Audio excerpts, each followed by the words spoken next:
Today we have Eddie Boka on the podcast, and Eddie is a contracting website systems specialist. And not only that, he's a guru at almost everything when it comes to online marketing. We talk about inbound marketing, outbound marketing, your website, what that should be doing for your ideal customers. Talk about paid advertising. We talk about brand, a little bit of everything. And I want to warn you, this is a long episode. It's about a little over 2 hours long. The first 20, 30 minutes, you're really going to enjoy if you know Eddie or if you are a fan of Eddie. He goes into his backstory of growing up in Romania, some of the hardships, what got him into tech and the space he's in now. And then from about the 20, 30-minute mark on, it is everything about marketing. So stay tuned. I think you're going to like this episode.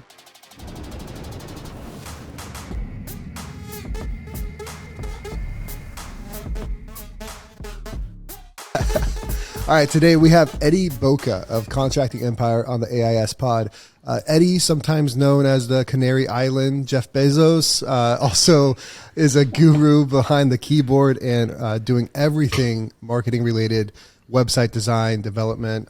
Really smart guy. I'm excited for our conversation today. So, Eddie, give us a little bit about yourself, your background, how Contracting Empire came to be, and then we'll dive into this convo. 100%. Hey, thanks for having me, Ryan, by the way. So, oh my God, where do I start? Do you want the beginning, or do you want the less interesting beginning? I should probably preface people. This is going to be like a 2 to 3 hour episode. So start from the beginning, Eddie. So the beginning, my first real job was actually in construction. I don't know if you know this about me, but I come from this communist country, which is called, or it was a communist country. We actually shot our dictator on New Year, on Christmas Eve. So that tells a lot about how awesome we are as a culture. But good times. That was actually the first year when I got the computer. Right, it was this similar to Commodore 64. That you guys had, but we just had the hacked version of Commodore 64 because we couldn't afford a Commodore 64, right? So, yeah, that was basically where my passion for computers kind of started, but I kind of had to put that on pause because of basically my parents were never in a great financial situation. So, right from a young age, I kind of understood that I love computers. And I don't want to work for anyone ever in my life. Because I saw that it's not the winning combination. I could see my parents going to work and I could see them doing all this stuff, but it just wasn't working, right? Like we were still struggling with money. So there was something wrong. There was something off. So I kind of caught on that one quite fast. But I still needed money, right? So obviously when I went to university or college, I think you guys call it college, right? So basically there I realized that I do need money because obviously parties and chicks and all of that good stuff, right? So I got a job in construction and we were carrying like 4 tons of sheet metal every freaking day. I had a nice 6-pack. I never had a 6-pack since then. It was like really, really hard work, and I was making 70 cents an hour. So that was wild. US or pounds? Yes, US. Yeah, so 70 cents US. So basically it was 3 lei or something like that back then per hour. What year was this? 2003. Jeez. 2002. Okay. I'm old, yeah. So you're not old. I'm just thinking like what minimum wage. It was probably what, $8.50 to $10, and probably not $10 an hour. Probably like $7 to $8 an hour in the US. Yeah, so we were probably at 10% of that at most. So I think that my parents were making like $300, $400 a month. And I had my eyes on the second-hand computer that was like 500 euros, which is like $700. And my parents couldn't afford that shit. There was no chance that they could actually afford that because that meant like having one of their salaries just for the whole month go to my computer, which was not a thing, right? So then I hustled for a year and I worked in construction and I got my 6-pack in the process. So that was cool with the ladies. So that was okay. But tried to save money, so I laid low on the partying. extra brownie points for me. I was actually a DJ at parties. So I got invited to a lot of parties. So I always got free drinks and I always got the chicks. So that worked out just perfectly fine. And I also got to save a lot of money in the process because I wasn't charging. I didn't like that was not the thing in the past to charge for, these were just friendly parties. And what ended happening is that after a year, I fell. So I fell from 6 meters while working on a roof, and I fell directly on cement. Basically, my whole left side was bruised. I was super lucky, like other people fall off from a ladder. I fell off from 6 meters. I think it's like, that's a lot of feet. I'm not sure how much. It's 18 feet. That, 18 feet. So, and fell directly on cement. The rebar was like 10 centimeters away from my head. So it was just like a freaking miracle altogether. So I was lucky that when I fell, I actually hit my head and lost consciousness and felt slowly. I felt softly, not slowly, right? So I felt soft on the ground because I was already unconscious, and I felt like, because otherwise if I would have contracted, right, basically my bones would have broken in my body, but I had no broken bones. So that was another big thing. I was completely bruised on my left side, so it was all blue. And basically that's when I said, maybe it's time to actually buy that computer now. Because I was starting making good money, right, with the construction work, and we were starting to hustle a little bit. So for example, we were talking to other builders and stuff, and hey, doing this installed, and then we were getting like these little jobs where we would get like $100 to install some solar panels or whatever we had to do, right? We just started hustling and we were starting to make money. But after the accident, I didn't want to go on any more roofs, and I had enough money now to buy a computer. My parents gave me like $200. I still need like $200. They gave me an extra $200, and that's basically where my love for computers rekindled. And I've been doing, since 2003, I've been all in on the internet. I started freelancing, building websites, like doing all of the things, everything self-taught, right? And yeah, that was like the beginning. I remember vividly, I was spending like $100 on the internet. That's how expensive dial-up internet was back then. And my mom said that I was insane, but I didn't care, right? I was just paying her the money, and then I was just doing my websites and doing my things and getting money through Western Union, and oh my God, fun times. Like that kind of third country level style approach to these things, but that was the reality. Like, Romania really exploded now, so it's a huge university center. It always was, so it was always a good center for hiring people. But now, like, all of these huge corporations came into Romania, and they are snatching all of the brains up. So it's very hard. So I like hiring from Romania because they are very, very smart people. They know at least 2 or 3 languages natively. These guys I'm talking about the people that go to college and such.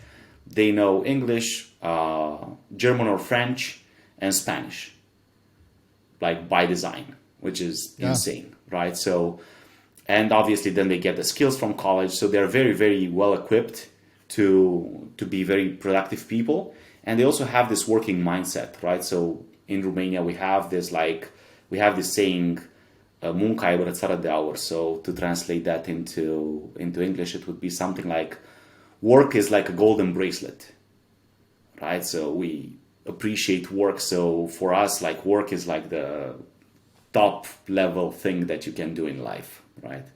So very, very high quality people that you can hire in Romania. And it's cheaper than in the US. So that's been working out just fine for us when building the businesses that we built.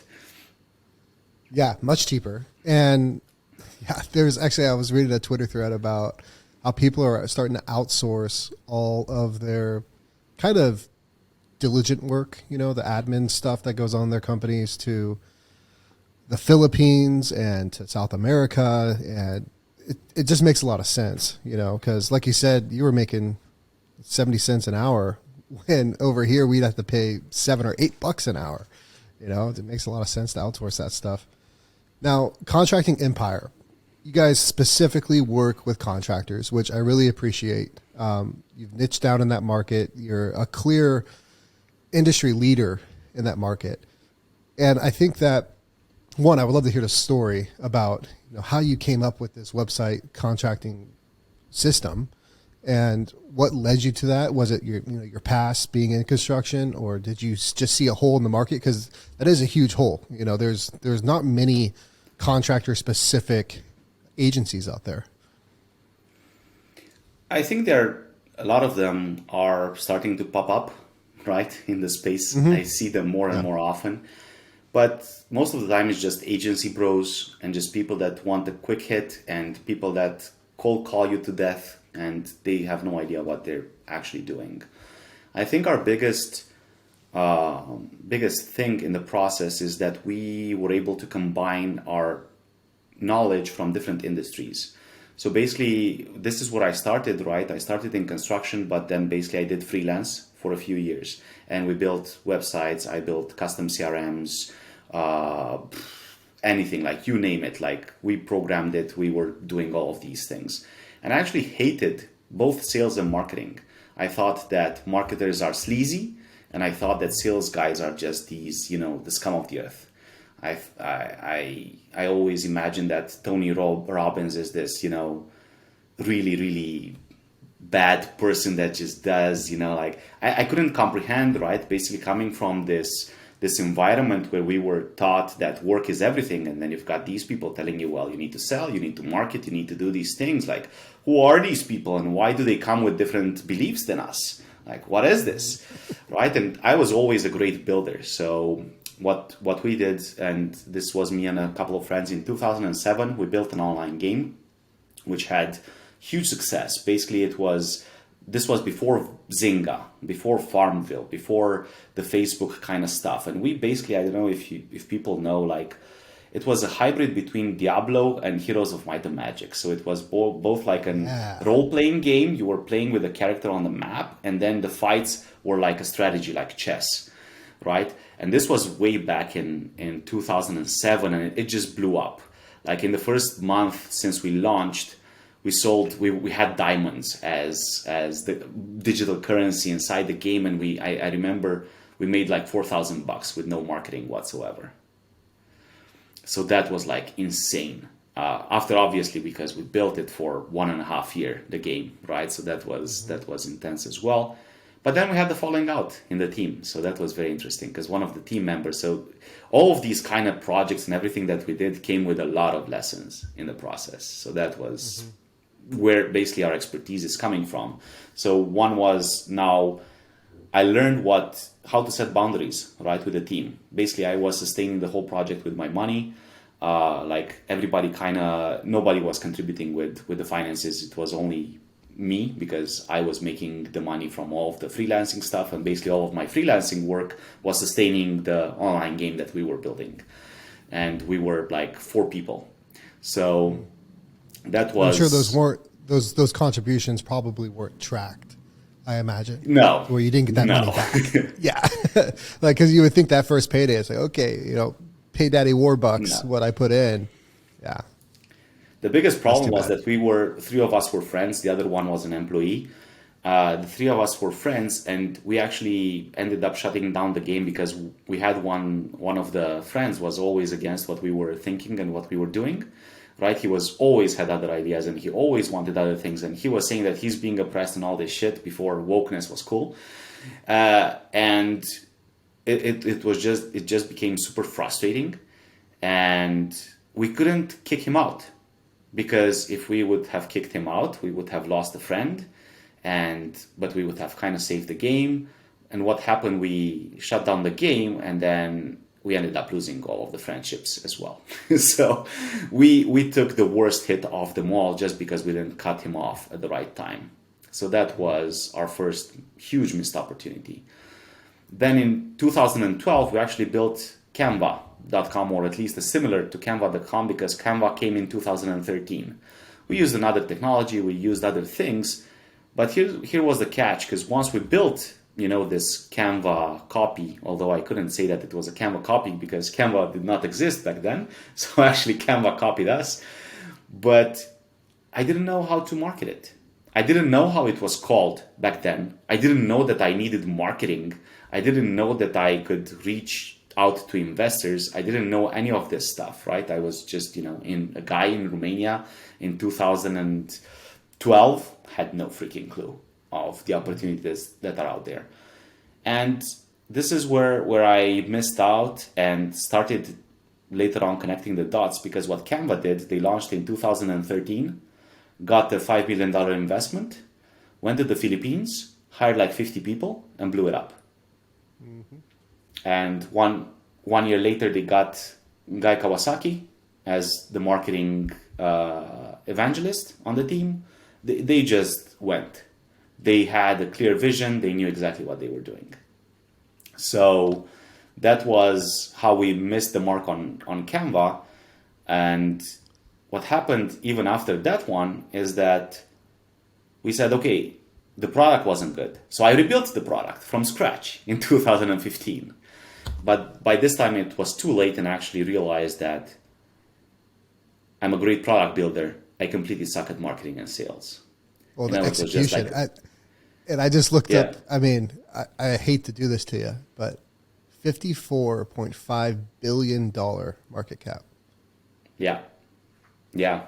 They really went for it. So that's amazing. So what they did, I'm not trying to knock it out. Oh no. But just imagine if you just had the knowledge that you have now then, right? It would have been a completely different story. We would not be talking right now. Probably, yeah. So, you would own the Canary Islands. Yeah. But I'm grateful. I think I just took like the lessons, and even from the game, like before Zynga, if we would have continued. So imagine like earning $4,000 in the first month from launch with no marketing.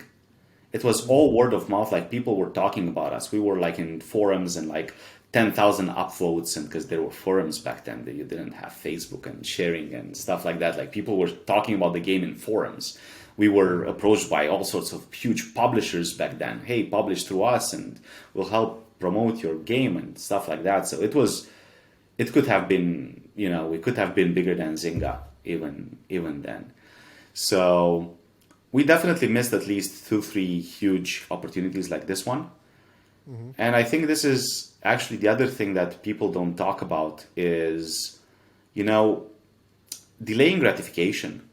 Like instead of trying to look for a quick win, like what are you doing in the 10-year term, right? So now I'm older and I'm wiser. I wish I didn't go through all that suck, but I can clearly say now that I want to continue doing this for at least 10 years. I do have a long-term plan for Contracting Empire. I do have a long-term plan for our clients. I know how the relationships need to pan out. I'm a huge advocate of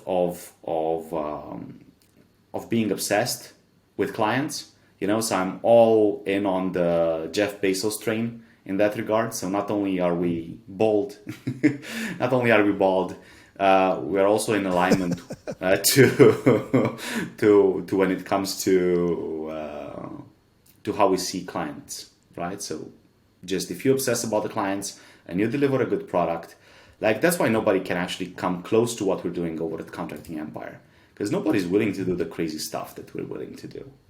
So that's just... And I really love how you brought up the time horizon type equation, and a guy that we listened to together, the Alex Hermosi guy. Yeah. He has a good outlook on that. And you could judge a person by how they view their time. Are they in a day-by-day time frame, week-to-week, month-to-month, quarter-to-quarter, or have they reverse engineered their life from 10 years out, 5 years out? Have they brought back their 10-year goal to what needs to happen today to get to there? And that's huge. And the Bezos thing, man. Like, I'm getting I haven't read all of his letters to shareholders or anything like that, but when he was kind of in that inflection point where he had his first big competitor, I think it was Barnes and Noble, and he basically said, we're not going to worry about them. We're going to worry about our customer, and we're going to double down. We're going to take care of what we do in our market and be the best customer service provider we can be. And I mean, look at them now. Something to it, you know, and it's just reducing it down to that something that simple. And if you actually read the first share letter, it's like everything came true. Like all the stuff that, and now people are saying, oh my God, but he was planning to take over the market like back in 2007, we have to stop Bezos. Like who else was willing to take those risks? Who else had the balls to tell the shareholders like, let's wait off on those profits for like 10, 20 years. You guys stay chill. I'm going to blow this shit up. Who the hell did that? Nobody. But he had the cojones to say that to the shareholders. He told them like, guys, I'm playing the long-term game. In 10 years, you guys will see your money. And I have no idea how he did it and how he was able to control that narrative, because I guess that was a freaking nightmare. Because obviously what the shareholders care for, right? At the end. Well, it's all about the return. And if you look like my wife and I watched the movie Jobs the other night. I haven't seen it in a while. I think it came out in 2013. But when he got basically kicked out of his own company, right? For money, essentially, is what they were worried about. They're worried about returns, things that would sell, things that would fit the current market. When Jobs was like, I'm making my own market. Right, like I am redefining how people interact on the internet, computers, tech. It's another whole revolution of this industry, and you guys don't see that. And screw you guys, you know. It's crazy to think that didn't happen to Bezos, and he wasn't bald and jacked yet. No one was scared of him yet, you know. Like you look at him back in the day, he looks like he grew up in a garage. Like he has like this dark, dungeony, nerdy look, like. Yeah, crazy story. Now with Contracting Empire specifically. Go ahead. I don't want to interrupt you. No, I just wanted to say, like, I think Bezos is the only one that didn't screw up in the process. Like, if you look for entrepreneur backstories and how most of them failed and how most of them had to go through suck to actually win, like, Bezos was the only one that was like a fortune teller. Like, he was the only one so committed right from the get-go, and he got it so right from the start, and like the focus, at least, right on the focus on the client. Insane. Like nobody made their first business successful, at least as close to or coming close to what. Don't jinx me, Eddie. Well, yeah, like I already missed that train, because I think I actually did an add up of all of the projects and things that we launched in businesses, and I think I had over 20.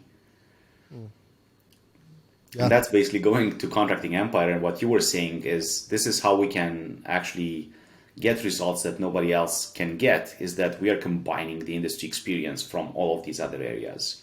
So I know SaaS because I've built SaaS. I know gamification and I know user psychology because I built games. Like you can't make a game work if you don't hook people in. Right? And then I know SEO because we competed in the wedding invitation space. So we were competing in the wedding invitation space, which is a multi-billion-dollar market. I think it was like 15 billion per year back then when we were competing in 2015. My budget was 2K. And we were able to make a dent in the market with $2,000 a month. That was insane. And that's why we can get these kind of outsized returns, because we are combining all of our knowledge. And we had a successful shop on Etsy before Lego took us down, because we did some copyright infringement. I was working with Raul back then, and you are not allowed to use, for example, Lego in the title of your listing on Etsy, for example, right? And we were hit with a... Sorry? I said, now we know, yeah. Now we know, yeah. So so that was interesting, and I actually went on a holiday. So we got our first cease and desist letter. So you get 3 warnings and then you're out, right? But we got our first warning. I told Raul, fix this shit. It's all good, right? Raul is our data scientist guy who's been working with us since 2015, I think. So, and we have Claudia, who's been working with us since the beginning. So she's 11 years plus with us now. So And I told Raul, just, okay, cool, edit those things. But he didn't see some of the listings we still had Lego inside the title of the listing. And we were running some marketing tests, so we were like insane, even like we are now. And we like duplicated, I think we duplicated the same ad sets like 20 or 30 times, right? But we didn't notice that we were duplicating the Lego entries as well. So then we get hit by the second cease and desist letter. I was on holiday. Nobody had access to my email. And then like a few days later, and I didn't care about the email because it was the first vacation in which I said, I'm not taking my computer, I'm not taking my work with me. Unplugged. Yeah. Yeah. And like three days later, we got the third cease and desist, and that was the end of our Etsy journey. So going back to Contracting Empire, basically, and the results that we generate and how we think of things is that we're just combining all of these industries into something that has never been done before. And that's how we can get those outsized returns, because we don't think of marketing as marketing. We look at the whole thing very, very holistically. And we dive deep into the psychology of the buyer and like of the homeowner in this scenario, right? And all of that. Yeah, what I really liked about your guys' process and building out the website was it wasn't cookie cutter, right? It was very thought through. It was very, very diligent and information that you gathered from us. And there's a method to your madness. And without giving away proprietary information, what is your thought process through your website system? Because it's unlike anything our competitors have, right? It's to the point. It's also enticing. It pushes people down the funnel, right? It gets them to convert. And like you mentioned, there's a lot of different industry and psychology implemented into this type of system. So give me like the recap of how you came up with this. Yeah, so I can tell you the whole thing like without holding anything back, because there are so many nuances that nobody can really figure out what we're doing anyway. Like you really need to go very deep and understand the deep psychology and everything that goes into the website. But in short, basically the website framework, and they do look, like if you would look at all of the websites that we do, you may say, hey, they are all very templatey, right? They all kind of look the same, but basically what sets everything apart is basically the words, the images, this is kind of what creates the difference.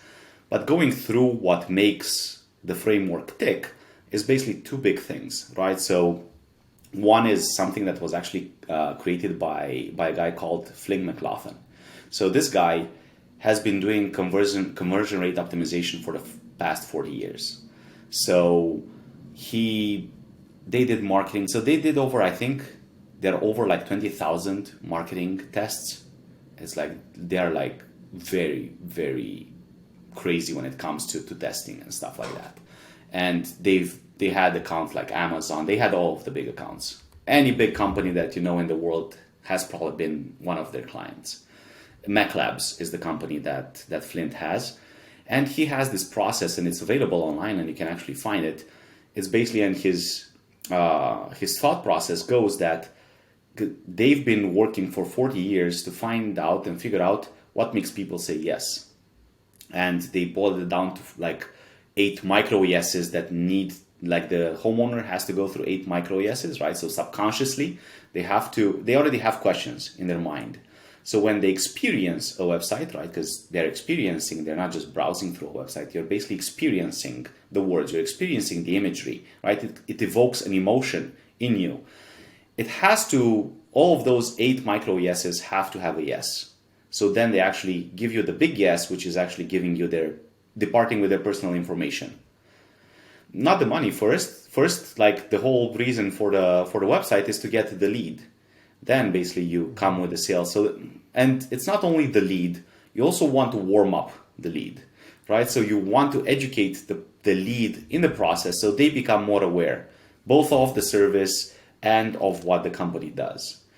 And these 8 micro yeses, right? You can find the questions and basically what they have to go through.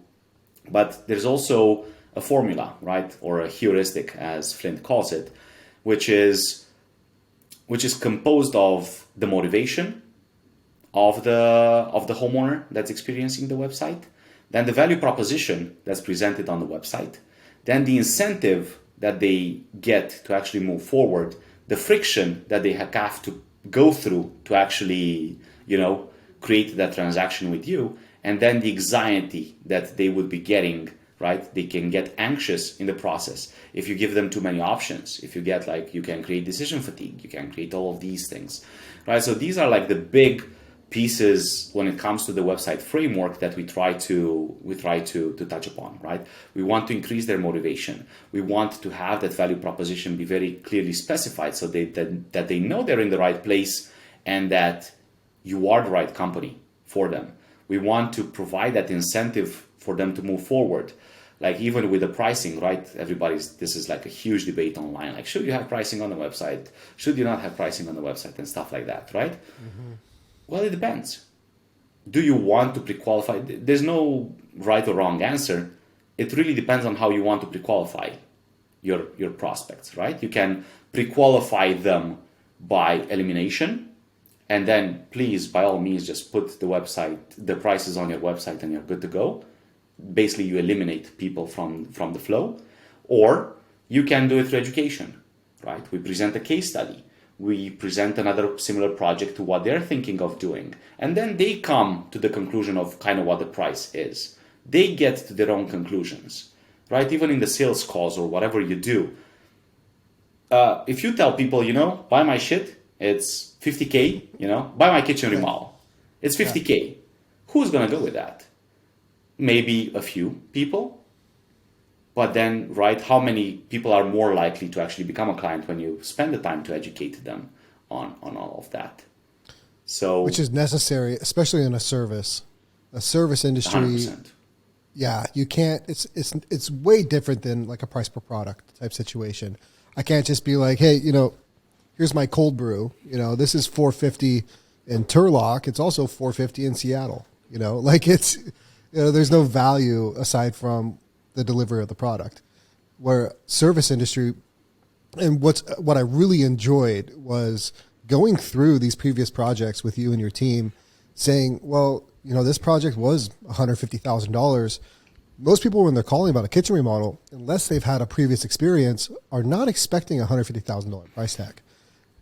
But with the amount of education and reference that you give that potential customer, they actually, like you said, come to their own conclusion about what they're looking for, and they can actually put a tangible price to that based off of the case studies you put on the website, which I do think is it's one thing I have not seen in other websites, and I think it's very smart.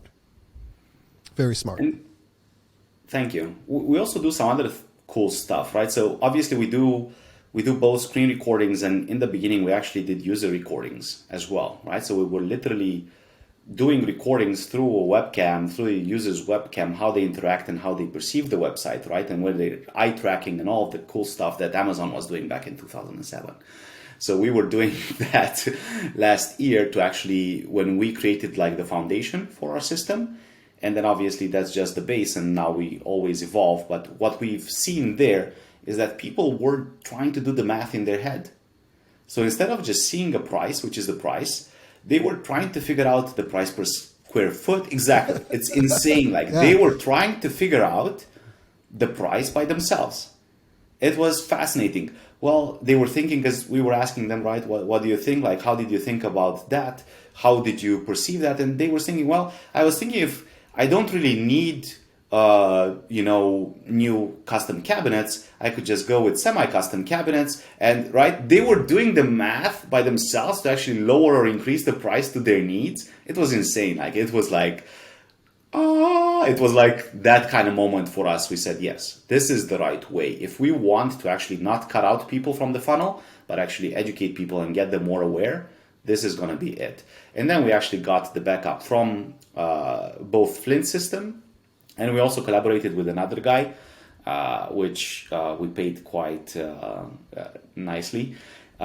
He's a guy, he's called Nick Kalenda, and if you look on Amazon, you'll find all of his 3 books. He's a geek like me, but he's all in on the psychology of marketing, right? The effects of psychology in marketing, website behavior, sales psychology, pricing optimization, all of that good stuff.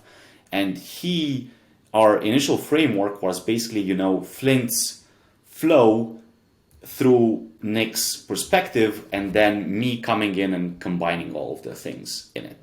And that's how we came up with the base framework, and then we did our, user testing, and that's how we fine-tuned the whole thing. So that's why we're not touching it, right? So whenever we launch a new website, it's the base framework, and then we do, based on needs, we do, if it's not working, okay, let's do some user recordings and see how people interact with the website. Like even we did that with your guys' website in the beginning. Hey, we had the problem. There was some friction. Where? Or, I don't know, how people were perceiving some things. And then we ended up, I think at one point we implemented I think we had the FAQ in another way, and then we created the FAQ with drop downs, just like they are in Google, where the people also ask. And it's very interesting because you can push in a lot of content which is relevant to the user in a very small space. So that was another huge thing that actually increased the time on site by almost 1 minute on all of our client sites. Almost by 1 minute, because if you would open all of the FAQ questions, it would take up a whole page, if not even more. But what we saw people doing in the recordings, they just see the questions, they already have that question in their mind, so they open and read it. They close it, they go to the next question and read the response. They close it, they go to the next question. And basically, they are getting the education. They are getting warmed up through that education. They are becoming more likely to become that person that parts with their lead data, right? They part with their information, because that's the biggest friction point, right? By them having to give you the details, because then they ask, hey, is this going to take me a long time? Is this going to work? Are you going to sell my data? Who's going to be calling me? I don't want to be called, right? Like even like the newer generations, they are like with the phones, Yeah, it's almost all, it's text. And yeah, if we could send them a TikTok on what they could experience, they probably go on TikTok. 100%. Yeah. So that's exactly it, right? So yeah, that's how the framework came to be, and that's how we constantly evolve it. And then when we find something, right? And we find something on one account, we update all of the websites for all our clients, because it just makes sense, right? If it's working, like, let's get it working for everyone. We're not going to ask for more money from the client like other agencies are doing, right? It's just, hey, we are in this with you as a partner, and we want you to win. So that's kind of how. And I do appreciate how you guys are open-minded enough to take something else that's working, like for Amazon, for example, with the color influence of the button. Right? You're like, you know what? We're changing that damn get your quote button to Amazon burnt orange. Right? And I just love how you guys keep changing things up, keep it fresh. And you guys are smart enough to know that you don't know everything. And there's people that have done things that are innovative, creative, and have an impact on not only the user experience, but conversions, which is really, as a business owner, you're telling me all this. I'm somewhat of a nerd myself. I'm fascinated by this stuff, but not many people care. They just want the ideal customer in their inbox so the teams can give them a call and try to close, right? They just want at bats.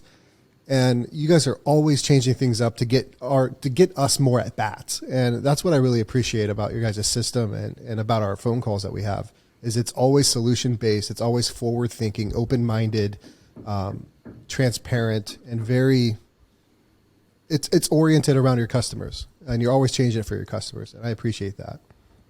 100%. Yeah, go ahead. Website wise, you guys don't just do websites. So I know you guys also do branding. You guys can do, which I think is important, to have the person designing your online presence also be the one backing up your physical presence, right? So trailer wraps, truck wraps, decals, logos, all of that. We were a little bit of an outlier where we have our own graphic design team and marketing in-house as well to supplement with you guys. But that's a great service you offer. And recently, full ad campaigns, running ad sets, A/B testing, Facebook, Google, making creatives, doing the copywriting. You guys do all the getting the blogs done for the websites for SEO optimization. And as you know, and probably most of our listeners know, marketing isn't one dimensional, right? The website is a piece of the pie, and we have to fill that out with the rest of what we got going on as a company and getting our brand out there.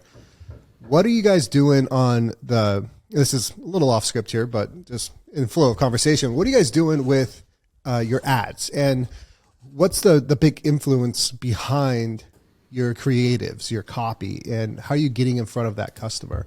And then we could dive into inbound versus outbound, which, your guys' website system is a great inbound marketing tool, right? With the right SEO approach and the great creatives and copy and flow of the website, it's the best education tool for inbound marketing.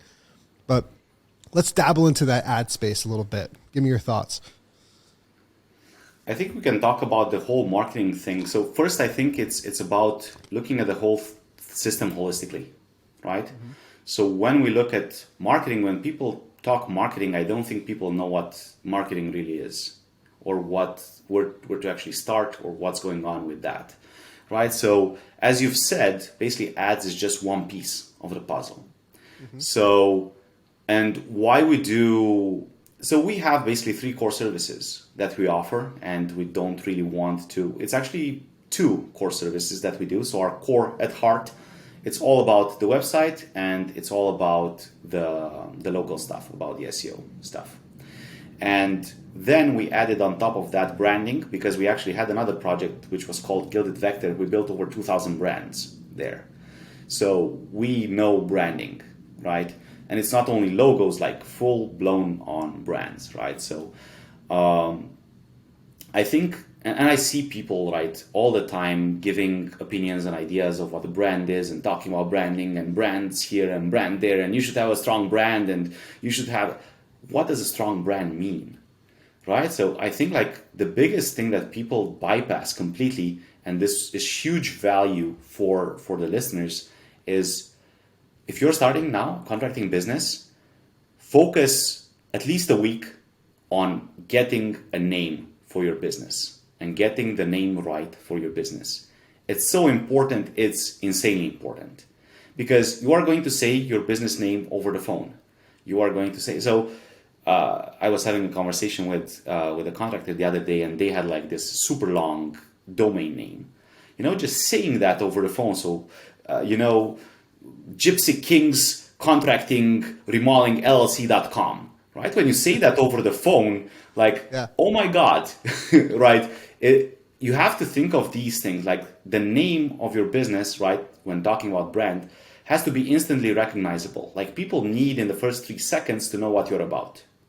Mm-hmm. What is your business about? And the quickest way that you can do that is add the keyword in there. Are you doing remodeling? Put remodeling in the goddamn name. I have a funny story about names. Go ahead. When I started doing side work by myself and started to get more customers, my first handyman service was called RTL, and it stood for Ride the Lightning. And because I had a joke with some buddies at work that I would always shock myself, so I'd always joke around and be like, I'm riding the lightning, and that was my first name. And then KHB was originally Kelly Home and Business. And I was going through some old stuff the other day, and I found an old business card that was Kelly Home and Business. And I forget what my slogan was, but and then once we incorporated, I'm like, well, I don't really want my name in the business, right? That's not very transactional. And what could KHB stand for? And I was like, well, we're going to do kitchens. We're going to do bathroom remodels. I'm like, oh, kitchen, home, and bath. Sweet. And so it's funny how like brands can come to be. And I think like with our company, at least, we do kitchen remodels, we do home renovations, we do bath renovations, kitchen, home, bath. Now, the only thing was khb.com was taken. And so we do have one of those obnoxious long domain names of kitchenhomeandbath.com. But sorry, tangent. You reminded me of my RTL days, and I wanted to bring that up. Riding the I actually Latin. think like from all of the domain names that I caught out there, I think yours is okay. So kitchen, home, and bath is fine because you can say it over the phone. You don't stumble across it. You don't have letters that duplicate themselves, right? So for example, is that one L or is that two L's? Like you have to think of all these things when talking about branding, and that's basically step one. And I think people always think of the logo, that it has to be pretty, it has to be all these things. But when it comes to branding, I think the first step that everyone should get right, or at least as close to right as possible, is the name of the business. is just that important, because you are going to be saying that ideally a lot of times in your lifetime.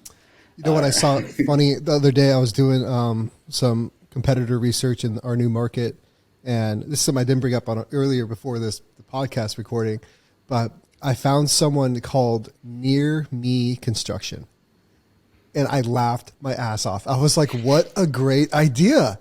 Right? Because someone's like kitchen remodel near me, and it's like Near Me Construction. Here I am. I'm near you. I was like, "That's a great little internet hack," and I'm sure they're doing well for themselves. As far as, getting clicks. I mean, it could be, I just thought it was creative, and I laughed out loud with that. It was Near Me Construction. Yeah, that could be cool, but it really depends. Like, Google isn't dumb either, right? So if you're like, one of the biggest things that worked in the past was getting a keyword domain name, right? So like kitchenremodelingmodesto.com. Yeah. Right? And then Google, because you had that domain name and it was matching the keyword that you were after, obviously you need to be doing kitchen remodeling in Modesto. So you must be the chosen one, right? And then that worked really well until people started spamming the crap out of keyword domains. And then Google said, no, chill. Let's put it lower in terms of algorithm, relevancy, right, so to speak. So right now, I mean, maybe you guys have been hit recently by emails where they're trying to sell you, keyword domains. Like, oh my God, there's a great opportunity. ModestoKitchenRemodeling.com. Yeah. Great opportunity for you. We have this domain for you. Do you want to buy it? But hurry up, because we actually made this offer to 10 of your other competitors. But here's the thing, like, nowadays, the domain name by itself isn't worth anything. It's like, it doesn't really matter. It matters more if the domain is aged or not, right? So for example, if you had a domain for like the past 10 years, it's a better indicator than buying an keyword exact match domain name nowadays.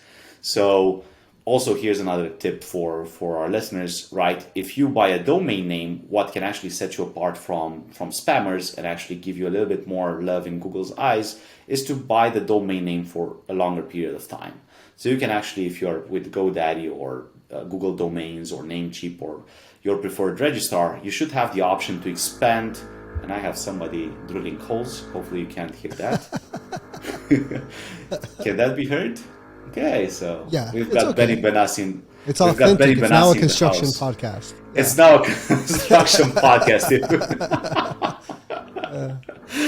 Yeah. So going back to the registration period, right? Try to register it for at least 5 years.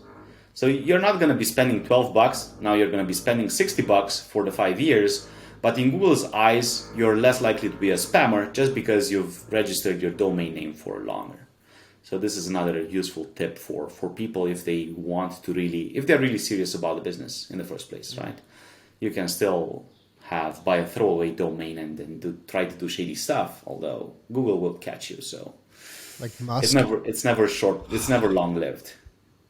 Those Musk construction guys out here. Yeah, call them by name. I hope someone in Russia hears this. Yeah, I think you bring up a valid point. Like in the UK, this is already running rampant.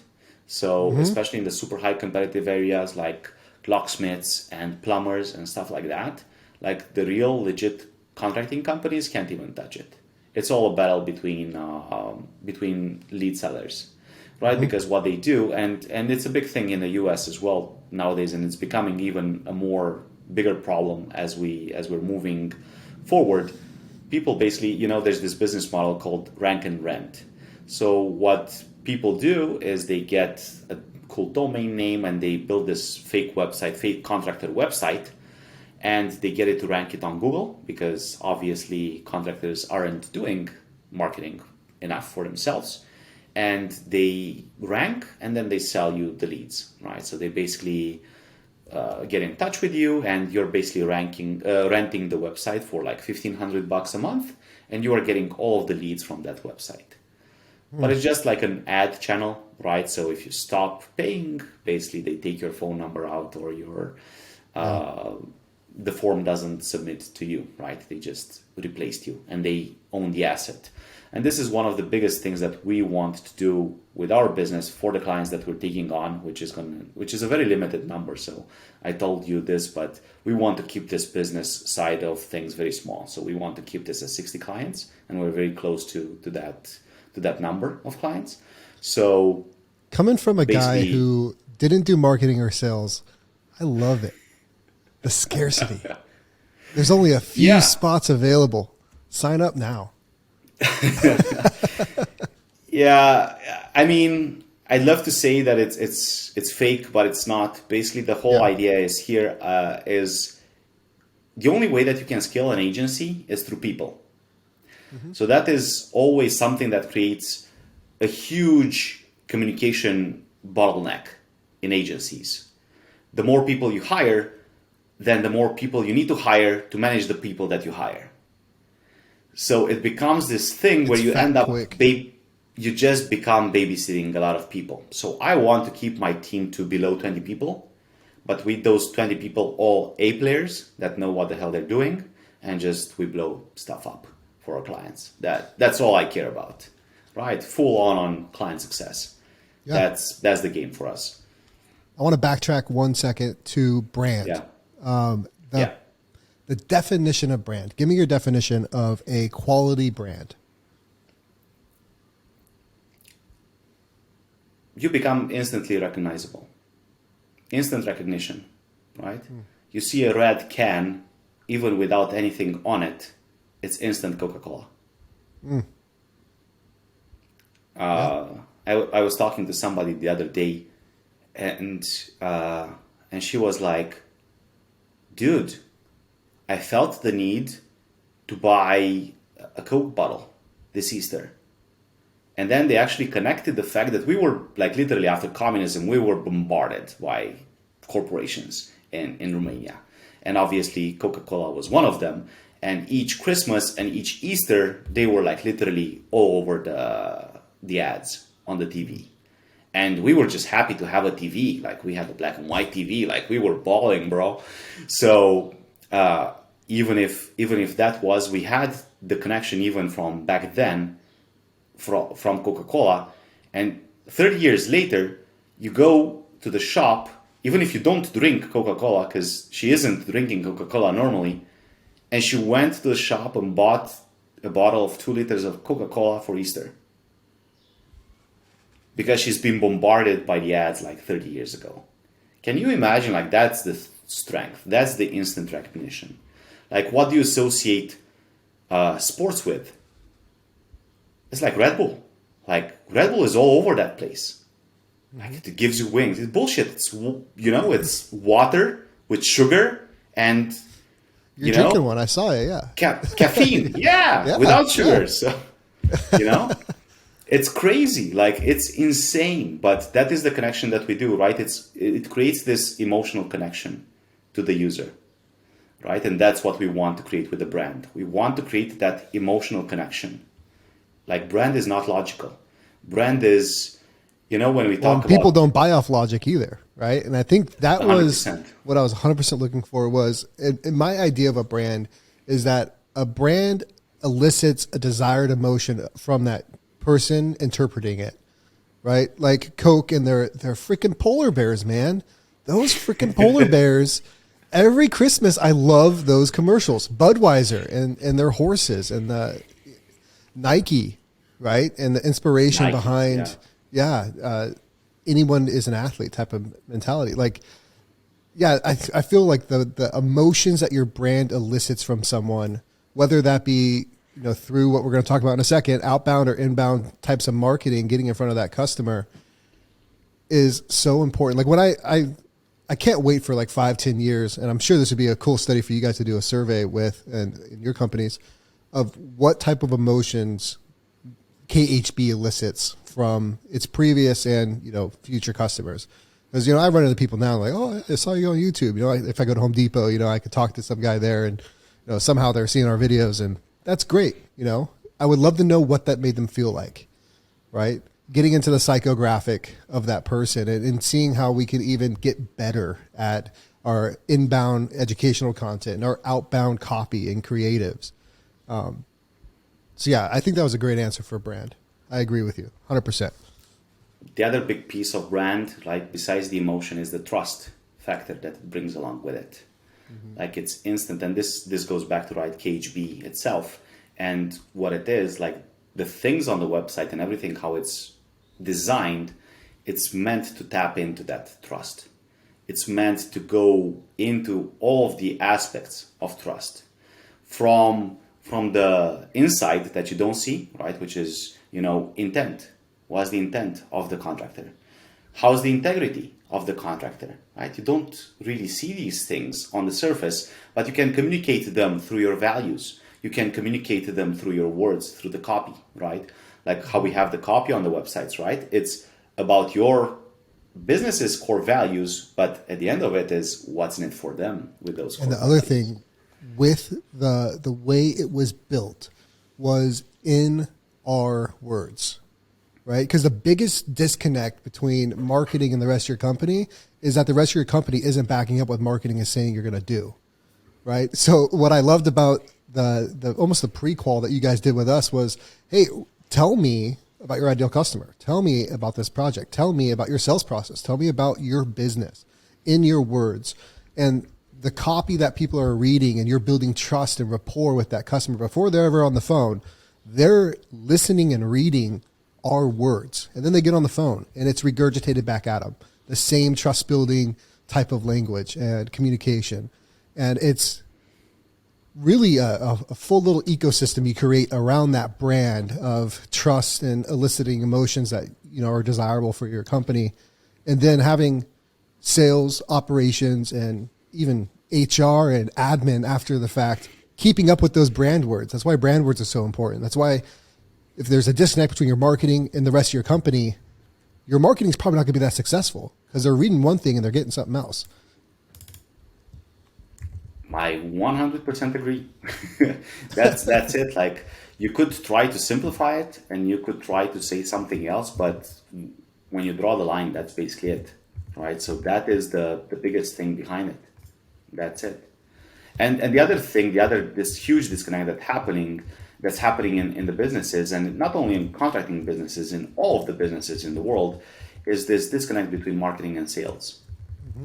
That's why for me it's always important, and I always reach out and ask, okay, what happened, with those leads?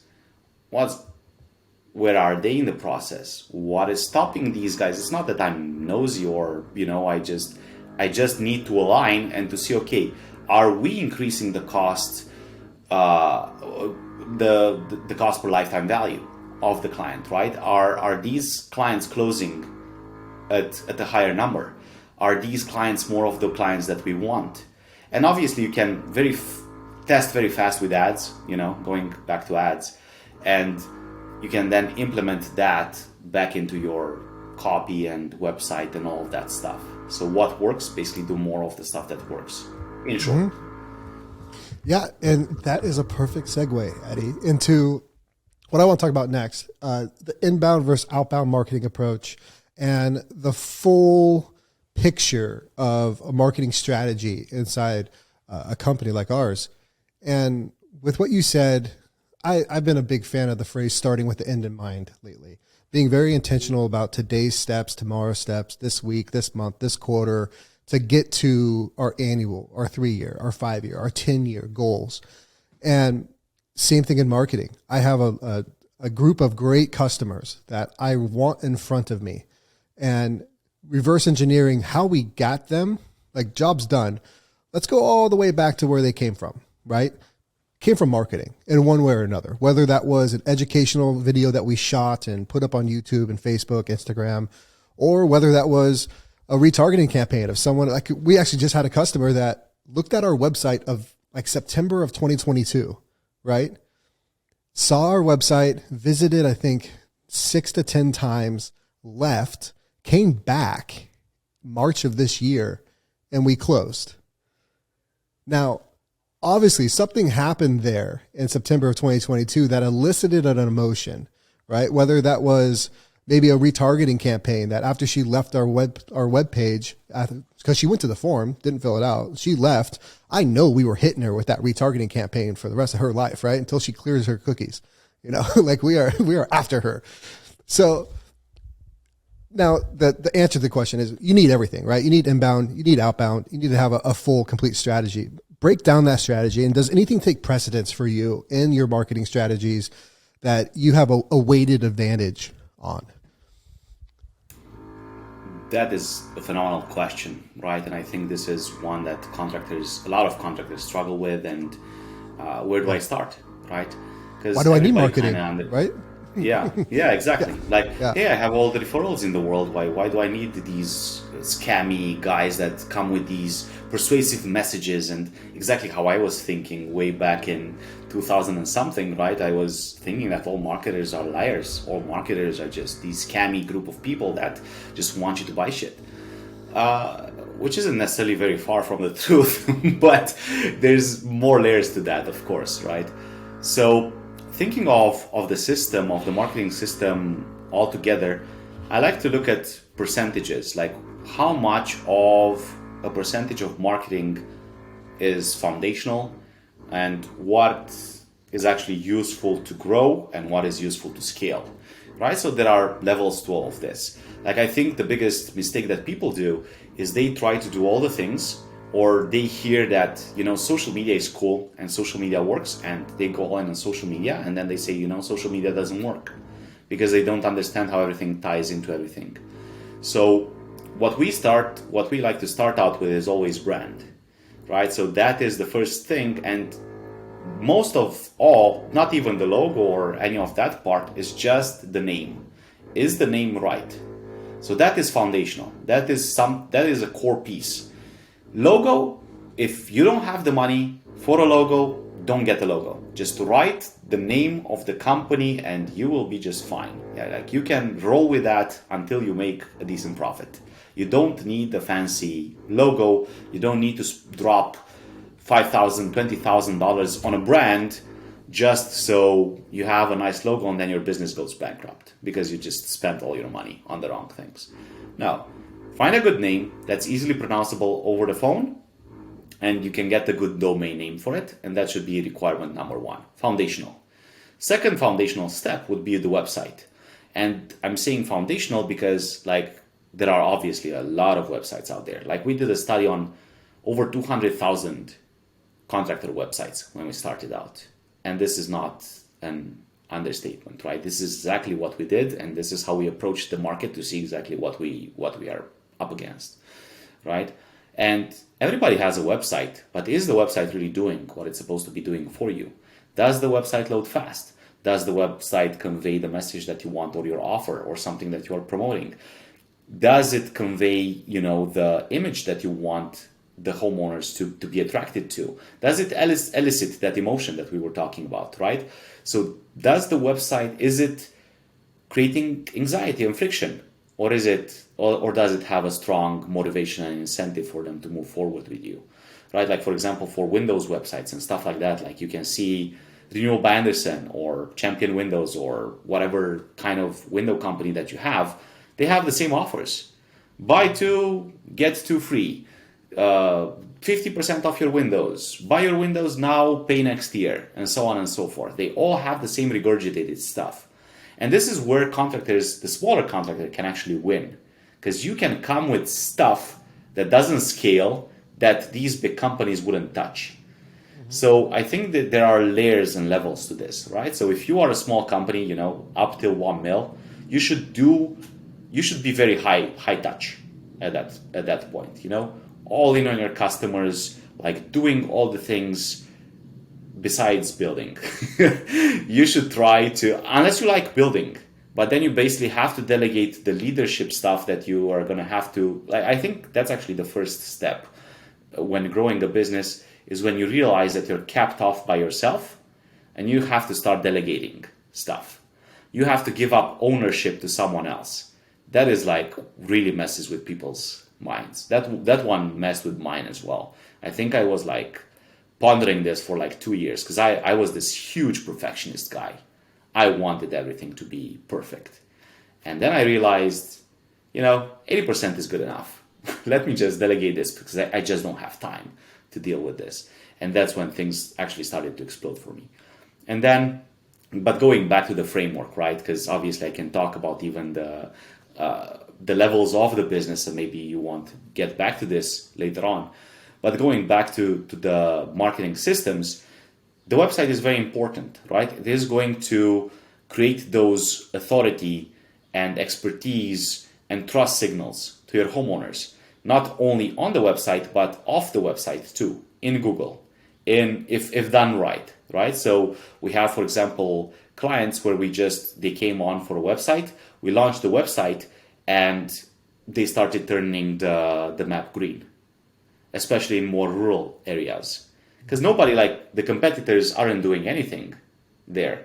And suddenly, if you have a great website that has those signals in it, it's already a win, right? And it's just foundational. So these two things I would consider super foundational, like the foundation of the foundation. And then I would start stacking on these systems. And that would be social media, especially in the beginning. Obviously, you can do stuff by yourself, just so you understand the flow, just so you understand what's the message that you want to put out to people, so you know what to delegate. I think that's another problem. Most of the time, we don't know what we actually want from other people, right? I was talking to a guy the other day in a mastermind I'm in, and he wants to do this SaaS thing, but he has absolutely no idea of programming. So how can you delegate programming if you have no idea of programming? So I told him, bro, you either bring a CTO on board that knows his shit, right? So you bring on a chief technology officer that will know all of the tech babble and all of the tech stuff, and will be able to hire you those developers, or you just stay clear of it, because this is going to be a sinkhole. You're just gonna endlessly throw money, and it's not gonna make sense, because you will not be able to ask of the developers what you want, right? So this is one of the things that's good if you're starting out or in that first million. Like, I think that's like from going from 0 to 1 mil, I think is the hardest challenge for any business, especially in the contracting space. What do you think? I see you shrugging. I went straight to 3.5. I don't know. I don't know. Yeah. I honestly, let's go. We skipped 6 figures. In our first year, we went straight. I think we sold 3.5, produced just under 3 million our first year. But I think that, and here's a stupid saying: you don't know what you don't know till you know it, right? And the way you get to know it is by paying stupid tax and by making mistakes and failing fast, or like you mentioned, hiring someone that complements your weaknesses. Someone that's going to be a technical, officer in your company, someone implementing that technical strategy. Because I remember I came to you, I think, 2 years ago. It was like, hey man, I got something that can change the game, but I don't know what I'm doing, right? I was like, this is a interior design. It's a SaaS company that also incorporates traditional service, that also incorporates, it's basically a home advisor with Angie, House, and Pinterest. If they had a baby, that's what I want to build. And you were like, good fucking luck, right? Like, good luck. You don't know what you're doing, man. And I'm like, yeah, I don't. That's why I'm calling you. Like, I don't know what I'm doing. But yeah, I do think that, and that's a whole other thing with marketing. The more you get out there, the more opportunities are going to come back to you. And that was one of those things where I think you were kind of words of wisdom to me at that point where, like, do you really want to do that, right? Or is this just a shiny thing? Like, is this just something that, looks attractive, can obviously, those are kind of catching lightning in a bottle type situations where you have an idea and then everything goes perfect and it blows up to this huge IPO type company. And it's very rare to do. Like, focus on one thing, focus on it for a long time, build out that 10-year vision, execute daily, execute. And that's the only tried and true way to getting successful in your business. But with the full marketing approach, I mean, we talked about brand, we talked about your actual name, we talked about building out that website, getting on the social media, and now I feel like there's a fork in the road. And this is something we talked about a little bit earlier, to where the people that are actually looking to buy our service, someone that wants a kitchen remodel, is only 3% of our ideal demographic, right? There's only 3% or so out there that are on Google saying, I need a kitchen remodel next week type of situation. The other 97%, they're a buyer. They're just not a buyer yet.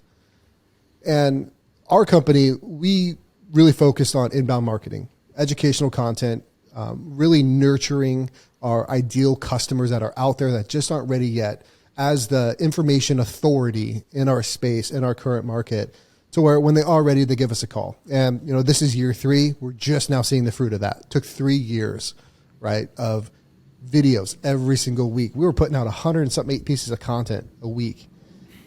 And majority of that was educational content. And we're just seeing the fruit of that.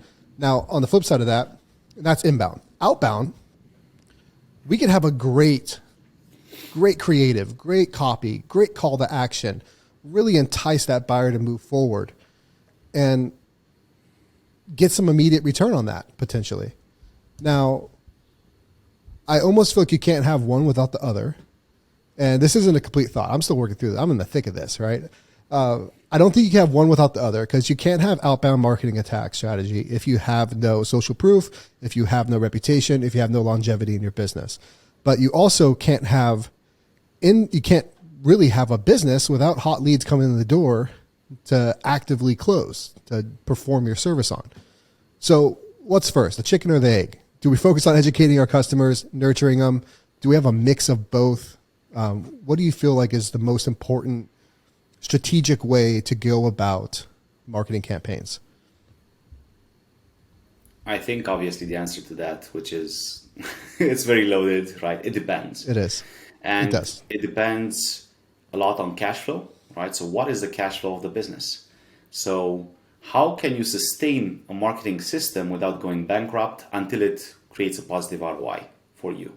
Like people imagine that even ads is just this on-off button and you just turn it on and wow, leads are gonna come in and it's just like this whole dance fest and then, well, why aren't leads $25 a pop? Well, why am I paying $200 per lead? Why am I paying $400 per lead? Well, let's talk about that, right? So, and that goes back to cash flow, right? So let's say that you're in talking about, and I'm just making generalizations now nationally instead of just what we're seeing in the market. So let's say you're in the remodeling space or you're in the Windows space where like there's very high competition happening nationally. The cost per click is very, very high in Google, right? So we're looking probably in, the remodeling space at about $20 per click, $10-20 per click, somewhere around there. I don't have the exact numbers for each location. It's going to differ. It's going to be completely different from city to city, state to state. But roughly, right? At least you can expect to pay at least $10 per click in the remodeling space. And I'm talking about high intent keywords. So I'm talking about bathroom remodeling location, talking about kitchen remodeling. I'm talking about these bathroom remodeling costs. I'm talking about the highest intent keywords of them. I'm not talking about, how do I, change my faucet or whatever kind of, weird search term that is going to get you, you can get those queries. Be a great search term for an educational video or a blog, here's how to change your faucet. Yeah. Which is nurturing, right? But is the person that's actually going out to change their faucet, is it somebody that's actually going to become a lead even in 1 year? Probably highly unlikely. It's just from experience, right? So when you're looking at, let's say you're remodeling with about $10 per click, we're looking at Windows with about $20-30 per click. What do you do, right? Because now it's not enough. You can't really take the clicks to the bank, right? So let's assume that now you need 100 clicks for one lead. So now suddenly you're looking at $1,000 for one lead and you're like, no, I'm not touching this. But here's the secret, right? It's always going to cost up more upfront, right? And then obviously the campaign is going to start optimizing. Like the campaign goes through a learning phase. Like you guys had a really idiotic learning phase on your ad campaigns and you were wanting to strangle me and I have no idea how I got out of that one alive. Well, I can shed some more light on that too if we want. Keep going. But that was, it was just, we were not hitting the freaking buying pocket. We were not hitting it in any shape, way, or form. And the learning phase was doing like really weird things. The algorithm was not giving us what we wanted. So that was very frustrating. And then, you're, let's say, 2,000 clicks in and you have no leads. You have to be able to accept that in a way that, and this is true for all marketing channels. Like all marketing is opening up opportunities. That's all that marketing is. You open opportunities. Inbound, outbound, it doesn't matter. The more channels that you attack, the more opportunities you open. And here's the thing, all of these marketing channels, they interact and they connect. Because we can talk about the most important piece of the marketing puzzle, and that is touch points. Right? So how many times has the person been exposed to your message? How many times has a person been in contact with the visual of something? How many have they seen the truck wrap? Have they seen, your ads on Facebook? Have they seen, your website? Have they found you on Google? That's very important, right? Like nobody says, hey, let me Bing that for you. No, like Googling is a freaking word in the dictionary, right? It's a let verb. me Google that for you. It's a verb. Yeah, 100%. So when we talk about marketing and ads and stuff, like people don't realize that there's definitely a risk involved with opening all of these opportunities. Everybody's looking for the lead. Like I was talking to somebody yesterday, a really great contractor, and he was saying, well, Eddie, tell me how like that this investment makes sense for me, right? So, because if you tell me that I'm spending $5,000 with you, and for SEO, we were talking about local SEO and SEO, and you are going to get me 50 leads, that's a great deal for me. $100 per lead, amazing deal for me, right? That's how we try to think of this, but it's not logical. Because then I told him, like, you will get people that will promise you that kind of stuff. But what we actually do differently is we actually look at each account, where are they currently, right? So we run this mini audit, and I think we did that as well, right? We looked at your business from all of the angles. From a branding perspective, from a website perspective, from a GBP perspective, from an SEO perspective, from a location perspective. We looked at all of the things, right? And then we bring them together. In this particular prospect's case, the problem was that basically everything in the local SEO was red.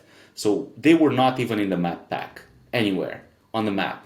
So it's very hard for me to give you an estimate based on that. I can make an educated guess if you have something working for you based on what's already working. But if nothing is working, that would mean pure wizardry on my end to actually tell you how many leads that is going to get you, or what's going to happen. Because here's the unsexy part of the leads as well. It really depends how people are in market at a certain point in time. So for example, if you are in a more rural area, right, you are going to get fewer leads just because you are in a rural area. If the population can't afford your services, you are going to get fewer leads, right? If like only 1% of the population is over $100,000 in household income, you have a bit of a situation going on for you there. If you're in a high populated area, but you have crazy competition, which are, spending over 50 grand in marketing, and you want to penetrate the market with $1,000 a month, good luck with that, right? So there are all of these things that come into play and things that we look at, right? I would love to offer cookie cutter solutions. Like, obviously I know how all these sales calls go, right? Like basically you leave the contractor with no options. This is how agencies do it, right? They just take you through the spin selling framework or whatever framework there is, right? And then you're backed up in a corner where the only answer that you can give is, yes, I'm moving forward with you because everything makes sense emotionally, right? But then when you actually get into that account and you realize that, well, it's not that simple because, like Josh is in this rural area with 20,000 people with all of the cities like 10 miles apart, you are in trouble, my friend. because you will not get SEO to work for you, or at least not in a classical way of doing things, right? So I think there's so many nuances to actually what do you approach first. Obviously, ads is the fastest return, right? So in theory, you turn on the ads. Okay, let's say that you have a 2-week learning curve on the algorithm, right? The AI takes 2 weeks until it picks up, and you get a decent cost per lead, and then you sell. That's fine and dandy, right? So it's great. You can use that in your business, especially if, or, like people hate Angie and Home Advisor and all of these things. And this is basically what you guys don't get. Yeah, so when you pay for Angie or Home Advisor or any of these lead generation services, you're basically competing against yourself. Because they are going to take the money that you invest with them and spend them in ads to compete against your legit business. And I was going to say too, with Angie and Home Advisor, who are now one of the same, contractors that say, I don't do marketing. I don't need to. I use Home Advisor. I use Angie for leads. I use House. You're still paying for the leads. You're paying the Goliath of the market to hand you the crumbs rather than, picking up your sword and going to battle yourself. And yeah, I've never understood that. I actually haven't really dove into that with many contractors about the guys that say, I don't need marketing, but I pay Angie. It's like, well, you're essentially outsourcing it to like the most cookie cutter agency ever that's just going to like throw some scraps your way for $100-$200 a lead. It's silly. So in the beginning, right, when you don't have that much money, it may be a solution that you can leverage and something that you can use, because that definitely you turn on and it works. Right? Obviously, please read the contracts. Like some of those contracts from Angie and Home Advisor are absolutely nuts. Like they are very, very bad for you as the contractor. Very, very bad. So like 12-month lock-in, and we promise you this on the front end. So we had a client have this. They were promising him, I think, like $20 per window lead. And, but we had, after he signed the contract, we had our manager look at your account. And for your case specifically, you're looking between $56 and $400 per lead. Oh, snap. But in the TOS, right, it's specific there that, like the numbers that we gave you are not, necessarily accurate, and we can change those, and there's nothing that you can do about it because you are locked in the contract. So good luck with that. Yeah. But basically, if you're starting out, you can still, we can hate on Angie and Home Advisor and all of these guys a lot. But if you are really beginning, or if you're really, just starting out, it can be a good launch pad because your costs are kind of fixed on the marketing, right? So you have some sort of predictability on the cash flow side of things. And depending if you can pick up the phone or not, you will actually close some of those leads if you're willing to do the work for cheaper, because that's basically it's all about cheapness on Home Advisor and Angie, right? It's all I don't like with the leads they produce. I don't have an issue with them. I just don't feel. I think in the repair sector and replacement sector of construction, it has its place, right? Now, not to turn those into commodity type things, but when you're going to renovations, there's a lot more that I want out of my customer, because I'm interviewing that customer just as much as they're interviewing me.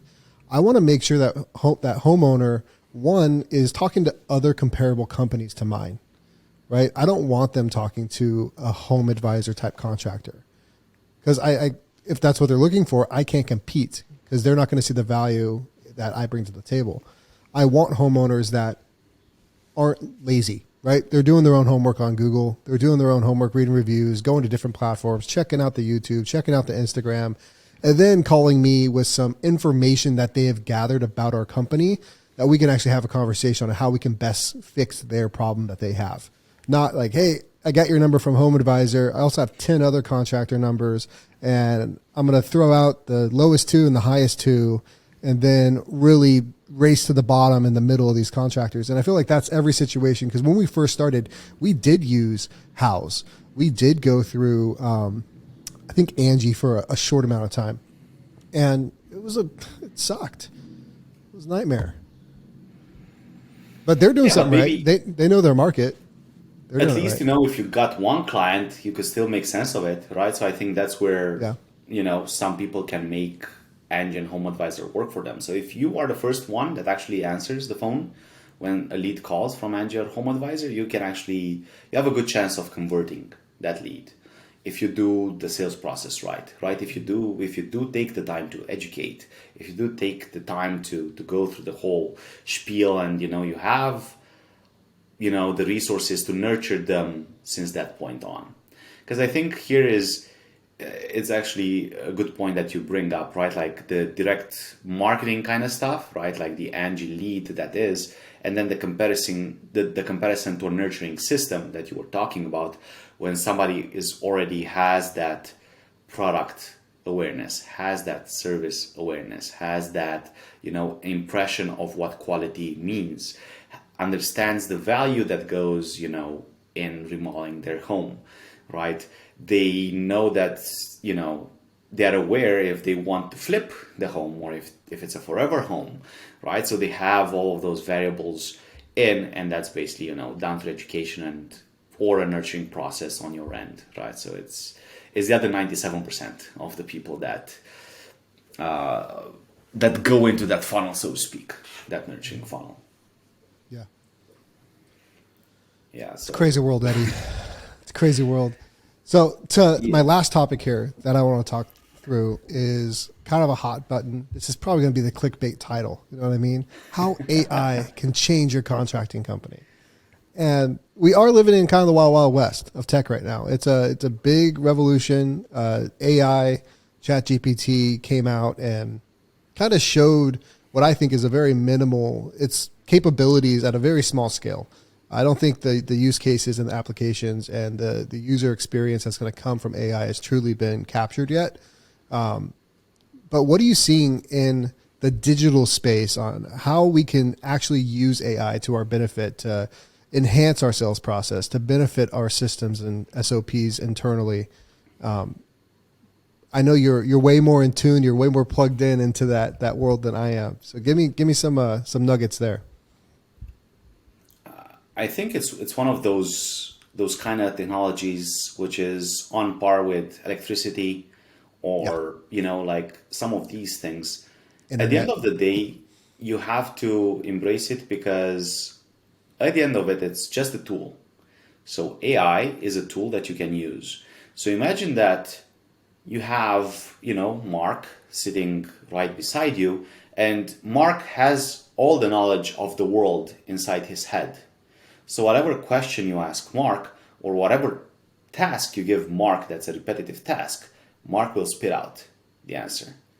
That is freaking insane, right? So then all you have to do now is use Mark, right? So that's it. Like, it's a tool. Like, just consider, this AI as a tool, as another employee, part of your business. But what these AI tools can actually do, they can save you a lot of time. Right? So some of these things that initially, so for example, just in my case, so when we initially started with Contracting Empire, and I think this was in 2020, if I'm not mistaken, we started with the whole rollout, and then we had the partnership with Logan, and it was great.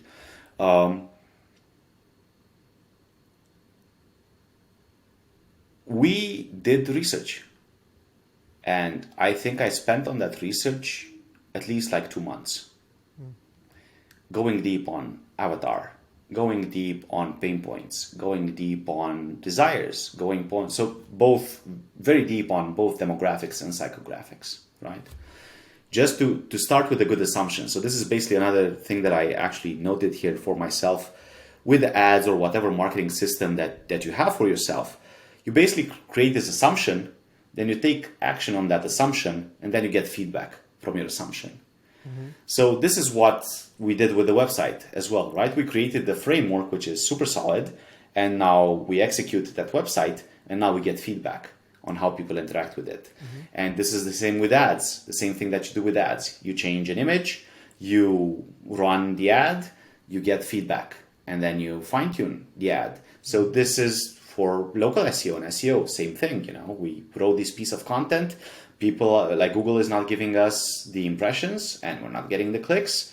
Do we kill this piece of content, or do we update it, or do we rewrite it, or do we just throw it away? What do we do with this piece of content? So then we take feedback and then we improve the processes. And it's the same thing with AI as well. So what took me like 2 months before to do the research on contractors, I just typed in some prompts to ChatGPT, and it gave me all of that research in 5 minutes.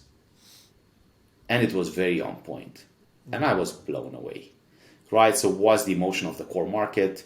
What is the, all of these things? What are pain points, desires, like all of it. And then you can ask follow-up questions, right? Because I could get from my research, like everybody's like, all contractors say, all I want is freedom, right? I want freedom. But, when you ask them what is freedom, or you don't see, you only see the surface level answers, right?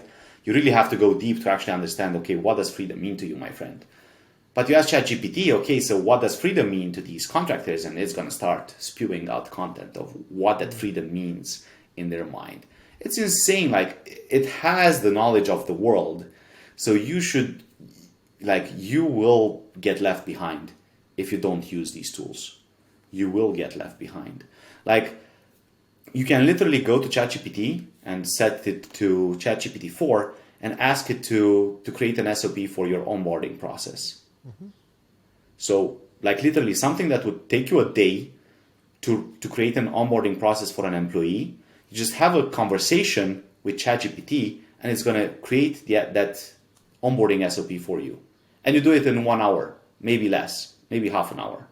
You have a full-blown SOP that is good to go. Yep. For internal use, like, you don't need to publish it or whatever, but you're using it internally. I've been using it for Twitter threads lately. Yeah, or that, or yeah. I mean, it's just a machine. Like, I love it.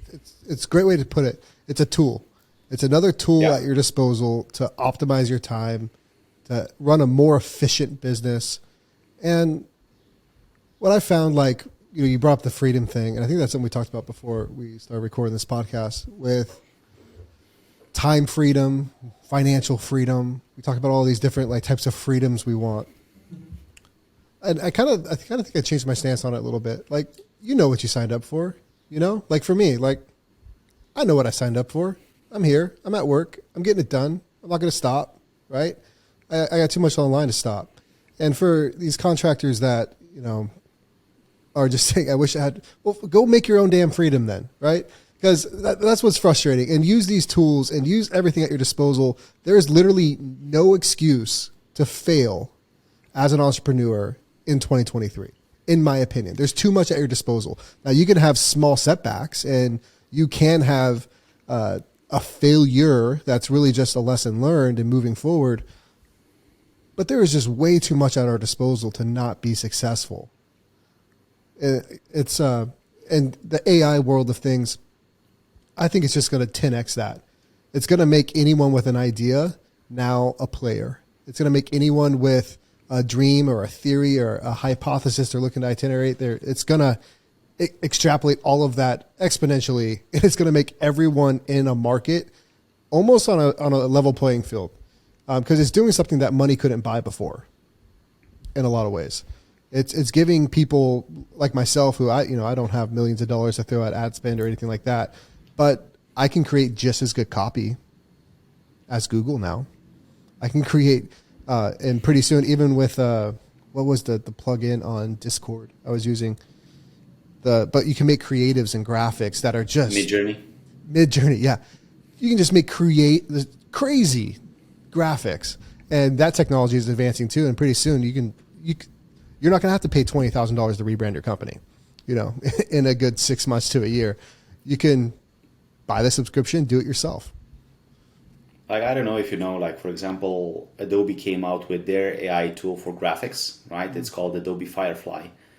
And it's like insane what it's going to be able to do. So you just create some selections and you tell it, hey, fill this selection with something. So you can literally like create anything that you really want, like even logos or whatever you want. You'll be able to do it yourself in like 5 minutes. It's just that insane. You'll just write a prompt like, hey, I'm a deck builder and I want this logo of, some Trex planks, and I want it to have this verbiage, and I want the verbiage to look like that logo or something like that. And boom, suddenly you've got this finished product that you can just, copy paste and you're done. So it is going to really mess things up. I think what it's not going to touch is going to be the human connection. So at the end of the day, it's still a tool, and the human connection will not be replaced, right? People still want to do business with people. They don't want to do business with businesses, and they don't want to do businesses with AI. So even if maybe assistants are going to get replaced by AI, and we're very close to that. I think Google had something like 5 years ago, and they pulled the plug on that because it was too freaking scary, because the assistant had gestures and mimics, and because, for example, the person was saying something over the phone and the AI was saying like literally the AI was saying just adding verbal tics and stuff, right, when they were talking very natural language. And this was like 5 years ago when Google came out with that assistant, and they pulled it out from the market because it was too freaking scary, because a lot of assistants would have lost their job, literally. That was the thing. So, and this is happening, but the rollout is actually, it's now picking up more. Like I think we reached the point where people don't care about people's jobs anymore, and it's more like, guys, we're gonna roll these out, and you guys will figure it out because you're smart people. It'll create more jobs. It will, and it will create a different kind of job. It will create different kind of jobs. Like you will not, like even for us, like the biggest part of writing copy, was thinking of some of these things that make that copy efficient. But now you can have ChatGPT, put out that copy for you, and then now you need an expert. Now you need somebody that really has good skills to edit that text and make it good and make it what it's supposed to be doing. Because it's still not going to be completely on point, right? So I think this is like, if you think of AI as a tool that you can take advantage of and it's going to save you a ton of hours, go for it. Like that's what it's going to be. And that's what it is. Like my wife's a life coach, right? And I've been talking to her, and I was bringing this thing up to her that, like I ticked all the boxes. Like what the heck do I do now? Right? So we literally live on the island. My kids go to private school. We are like set, right? If somebody would say, hey, you're set, I'm set. I don't need more shit. And I was asking, like, how can we create this compelling future for ourselves? What is next out there for me and for us, but especially for me, right? Because I need that emotional connection to the goal, right? I need that 100 million to mean something, right? In terms of impact, in terms of what it does for our clients. That's why I'm doing this stuff anyway for our clients, because there's way more that you can do now. If I help you make the money, you will be able to help your community and your people to make more money, which is absolutely amazing, right? I want to create that positive ripple effect. So that is definitely one of the visions and the missions that we have here at Contracting Empire. And that's why we do this stuff, right? To actually empower contractors to make more money, to, give more at the end of it. So going back to the idea, I was having the discussion with my wife, and I was really struggling to define this compelling future for myself. And she literally ran out of questions because everything kind of was leading me to a dead end. So then I found a prompt, and I added that prompt to ChatGPT, and I started creating a compelling future with freaking ChatGPT. Obviously, you can do that with a coach. You can do it with someone. So it's not a problem. It's still not going to replace your coach. It's still not going to replace the human connection. I didn't need at that point. I was really in this no mood to talk to anyone. Really, I'm just grumpy, bald guy. But Mark, my ChatGPT AI friend, helped me create a compelling future for myself. And I thought that was freaking insane. That's really cool. Even in that regard, just for the fun of it, today we were playing with it about social media, because we want to go a bit into social media, but from another angle, right? To really make social media create a positive ROI. Because the way that people approach social media is, let's just post the crap out of stuff and, whatever, people will come. We want to approach it a different thing, because we have the ad systems in place and we have all of those things.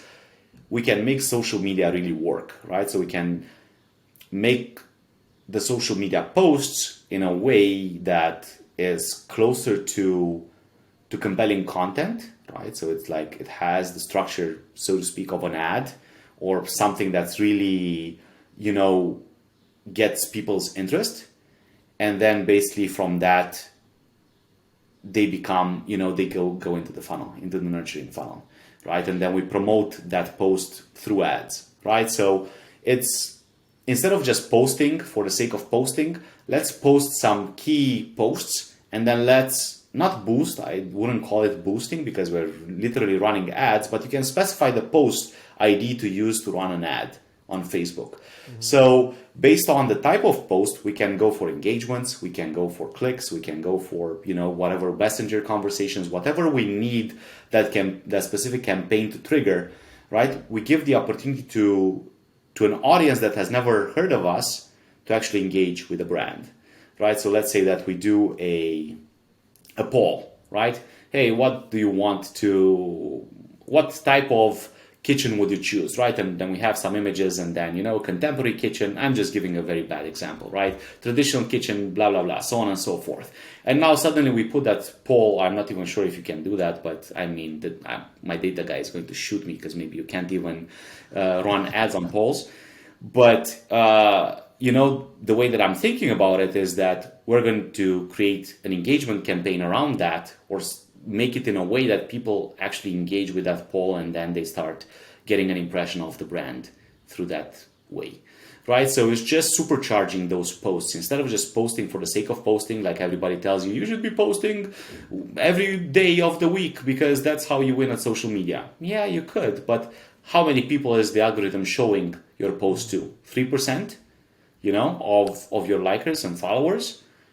Not a lot. No, and like I mentioned earlier, we post a lot of content, and we've had internal meetings about, are we just screaming into a dark alley? Is this really doing anything? Is the needle really moving? On YouTube, we have seen the needle move, right? We started in January. We're almost at 500 subs, and it's not even in April, right? We're doing pretty well on YouTube. But on the Instagram, on the Facebook, on LinkedIn, we just started Twitter. What is a more strategic, measurable, deliberate approach to social media? And I like that. And I almost like the idea of having pillars, like you do have your click-through campaign to get them into some sort of drip that nurtures them until they're ready to buy. All right. Or maybe they are, because there's multiple audiences too that we could appeal to. It's not just the buyers, right? There's a whole DIY market that has value in having that contact and having that social currency.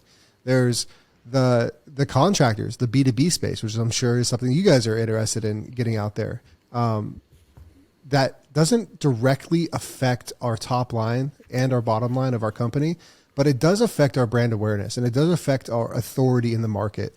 And that's where it matters almost, because then the buyer actually sees that, oh, you have 80,000 followers on Instagram and you have 100,000 subs on YouTube. This other contractor I'm talking to, like, he has a 1995 F-250, but who am I going to go with? The person that has 200,000 plus people saying they're a good contractor, or, Joe Blow in a truck. So I do think authority and brand awareness in the long term is almost as important as the immediate attention grabbing, currency grabbing type marketing on those platforms. And if you could track that stuff too, like if you can make a piece of pillar content and throw out a bunch of micro funnels that go back to that pillar, like that'd be huge. Yeah, so that's what we're trying with social media, and that's how we want to approach it, right? So there's literally no, I mean, you could post daily, and that's going to be good for the algorithm and maybe for your ego. Hey, we're publishing daily. Yeah. But who is going to be seeing that? And that's going to be your top followers, your top likers. It's the 3% that just Facebook shows it to. But 3% of the whole market that's highly probable to actually see your stuff, why not get in front of other people? And let's talk about costs, right? We're talking about a maximum cost of $10 a day in ad spend. That's $300 a month. in ads. So in ad spend, right? Yeah. So tell me another marketing channel where if you're already doing the posting, if it's already the quality post that needs to happen, and if you are really all in on nurturing those prospects, why on earth wouldn't you spend $300 to just get in front of more people? Let's do it. Let's be a guinea pig. So let's do, I would say, even like if we go back in Q1 and just pick out what was our most organic engaged content, repurpose that, repackage it, put it in some sort of ad strategy. We'll pay you guys. And let's guinea pig it. I'd be interested to see what happens. So here's the thing, like we can also do that, of course, that's highly valuable, but we're already doing that as a collateral. So here's the thing, when you're running, for example, here's a hack, and this is like everybody's mind is gonna like be blown away, and I'm gonna get a lot of hate from marketing agencies. Good. So basically when you create a lead campaign, right? That lead campaign, like Facebook is very good at finding the right people that have to perform that certain action. So if you create a click campaign on Facebook, it's going to get you all the clickers from Facebook. If you create an engagement campaign, it's going to get you all of the people that love engaging with content on Facebook. If you create a lead campaign, it's going to get you the highest quality person that's possible on Facebook, you know? So what we have been actually doing for you guys, and maybe, you know, there's combined attribution in the whole game, is that we were able to get your brand out there through those leads ads anyway, right? So basically by running lead ads and having a frequency with the people that are most likely to buy, we are actually creating that brand awareness for you guys at the same time. Yeah, kind of a two-punch. Exactly. So it's more like a two-punch thing. This thing with the clicks and the, you know, what I was talking about, you know, the engagement and the $300, this is something that any contractor can really do, right? So obviously you guys are spending a little bit more with the lead generation campaigns and all of that stuff, because I keep on seeing the emails like, you've just been billed $900. You've just been billed I see them too. $900. All I see, I don't look at the bank account because I get scared. But I get the emails of the receipts of like, you spent $1,000, you spent another $1,000, you spent another $1,000. I'm like, oh gosh. Yeah. Then we sell. Then you sell 2 million in a week, and you're like, oh, keep spending the $1,000. Yeah, it's fine. Yeah, so that's the game, right? Even if you can't afford it, like try this out, right? It literally costs you pennies to a dollar, right? Like you literally could, for the whole year, you know, what are we talking about? We're talking about $3,600 to market your business from a branding perspective for the whole year, right? $300 a month. So that's $3,600 for the whole year that you can do by yourself. There should be absolutely no reason why you shouldn't be doing that, even if you're a smaller contractor. If you're a bigger level contractor, if you're not spending some serious money, either with, you know, inbound or outbound or starting to connect the dots, you are going to be left behind, my friend. It's going to be bad. Well, you're just going to stay where you're at, right? You're gonna do a job for Susie. She's going to recommend Sally. You're going to do a job for Sally. She's going to recommend Mark. And you're never going to get outside of that immediate person circle of influence.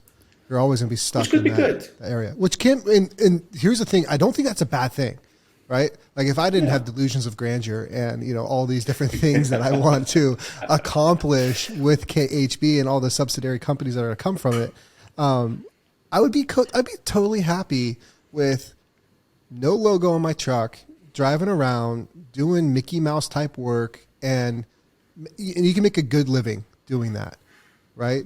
Now, you're not going to change your family tree. You're not going to leave a great legacy. Great as in like long-standing brand. You're not going to change the world with that type of business model, you know? But not everyone is out there to change the world. So, I mean, this isn't for you guys. So this is for the people that, you know, want really, really, really, really are hungry and just want to take over. That's who I like talking to, at least. Yeah. By the way, I just remembered something which is super important related to that, because we were talking about the referrals, is one of the other foundational pieces of marketing that no other agency is going to drive through you, because it's free. And it's one that's foundational and it actually works the best. And that is relationships.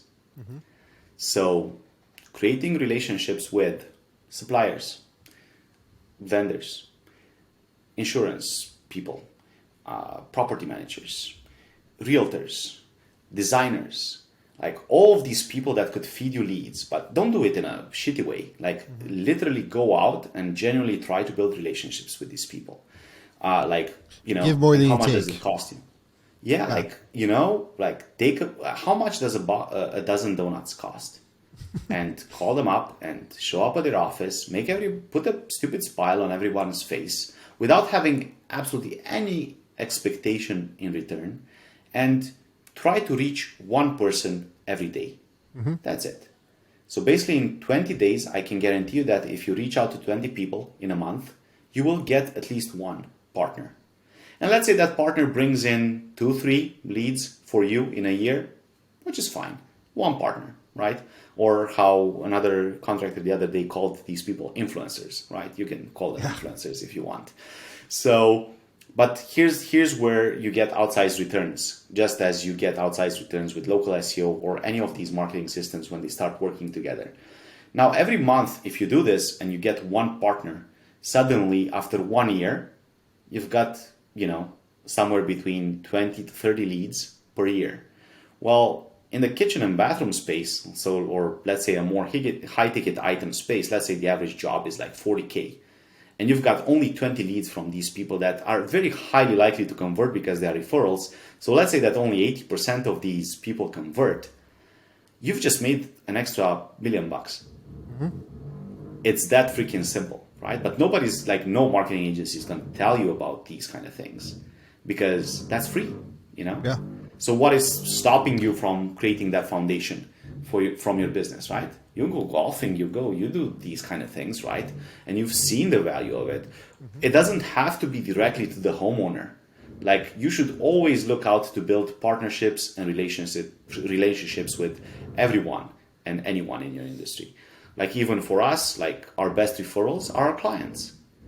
Like I realized the other day when somebody tagged us in one of the groups that I haven't posted since 2020 on our Facebook page. Oops. Oops. So it was, just you realize that the power of relationship, what it means, right? Just doing what you say that you were going to do, and then having people talk about you because obviously they want an increase of status, right? Like you wouldn't have me on the pod if I would be an asshole, would you? No, I just wouldn't publish it. Yeah. Or that. Like, damn it, we spent an hour and 55 minutes and he messed it up at the end. Yeah. We're cutting it out. Beep, beep, beep. Yeah.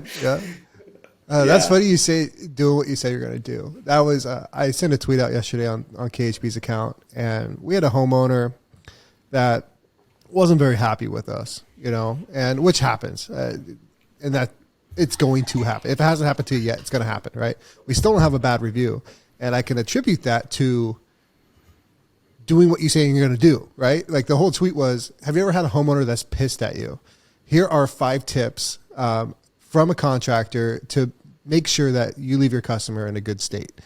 And tip 1 was in all caps, do what you said you were freaking going to do. And then steps 2 through 5 was refer back to number 1. Like, because, right? Because that's all that's all this is. It is all relationship building. And at the end of the day, the goal of marketing is to put on repeat the ideal customer we've already worked for. We've already gained their trust. We want to have that referral type attributes and trust built through our marketing. So if you can just have that on repeat by the relationships you're building in the communities you're in, it's a win, right? Because that's the end goal of your marketing campaigns anyways, is to build that trust with your ideal customer to do work for them. So, yeah, and you're right. No one else would really tell you that because that's taking money out of their pocket. So they think, but I think that's a great value add. Yeah. So when we talk about foundation, right, that should be like full focus. Always. It doesn't matter what stage of the business you're in. Like maybe you just have more money to spend, right? So maybe in the beginning you're taking the partners, you're taking donuts to partners. maybe later down the road in the path, you take them out golfing, or you take them out to the, whiskey bar or whatever floats your boat, right? And you take these designers and these vendors and these people and you build the relationships with them. Yep. Like, when you go and buy any high-end car, right? You buy a Bugatti, you buy a Ferrari, you buy a Porsche. Like, the salesperson is going to pre-qualify the crap out of you, but they're actually looking to create a personal connection with you before you actually buy the car, so that they know that you're not a total douche and you're going to total the car, or just going to... You can be one or the other. You can't have a douchebag car and be a douchebag. We don't sell to those people. Why not both? Yeah, right. I can say, man, the first year we were in business, my goal was to take a designer out to coffee once a week. And I did that. And that brought in over $1.3 million in revenue our first year, just alone, right? Relationships. That's all it was when we first started off was, hey, we're new. Here's why we're a company. Here's what we stand for. Here's what we're about. We want to work with you. And as a contractor, especially if you're getting into kitchens and baths, the customers you want, the gatekeeper is the designer. It is the architect. It is people that have been in the industry 10, 15, 20 plus years that you can really pitch yourself to them as, hey, I'm young, I'm hungry, we're innovative, we take care of our customers, we care. We're not like, these other guys. We really want to do this thing right. And you're going to rub some the wrong way and you're going to, make others extremely happy. But that's exactly what we did when we started. And it literally just catapulted us. Because now when you finish that project, that designer's posting it on her social media channels.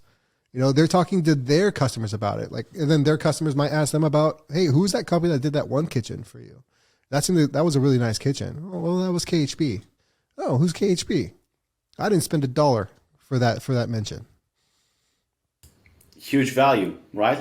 And you'd expect that, oh my God, how much do I spend? How much do I, do the foundational stuff first. Mm-hmm. And, Walk maybe before you you don't run. need a super fancy website in the beginning. Maybe you don't need a Contracting Empire website. You don't need a website system to begin with. Maybe you don't, right? I know people that, started with a Wix or a Squarespace site. We did. That's okay. Whatever floats your boat. Basically your whole goal should be to ROI this. And I think this is where people get in their own way, is that they just don't do the foundational stuff. Right? Because it's uncomfortable. Oh, people, I'm an introvert.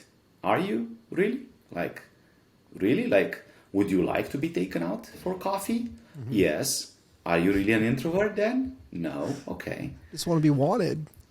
Someone love me. Someone love my company, please. And that's probably the toughest part when you're starting off too. And I'm sure there's a few contractors, hopefully, that are in that mid 6-figure range, year 1, year 2, looking to get to their own goals and their own finish lines. The biggest issue that I had was when we started shooting content is that I didn't have the 10, 20, 30 years experience. And honestly, we're not splitting atoms here. We're not curing cancer. What we're doing here is very fundamental, humans taking care of humans type things. We're talking about showing up when you say you're going to show up, cleaning after you make a mess. These are very, very elementary kindergarten type ideals that we have here that are just lacking in our industry. And I had to really reduce it down to, I haven't been a contractor for 10 years, 20 years, 30 years. I am a first-time entrepreneur. But you know what? Kind of that Bezos type angle. I'm going to take damn good care of my customers. I'm going to build processes that are customer oriented, and I'm not going to care about the money. I'm going to care about the people. And that's essentially what our EDU content kind of bred was. It's all about the customer. How does this process benefit the customer? How does what we do solve a problem for our customer?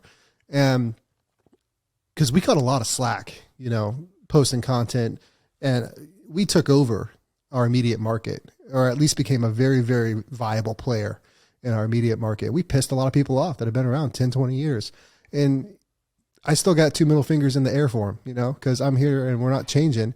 And we're going to keep doing it until the industry standard fits what we're doing here. We're going to change our market, and we're going to change how customers perceive contracting and value. And I think everyone should have that same mission with their business that they're starting. They should, if they're just going to go out there and be another Joe in a truck, you're not doing anything that's a value add to the community or to the society or to our trades, to our whole industry as a whole.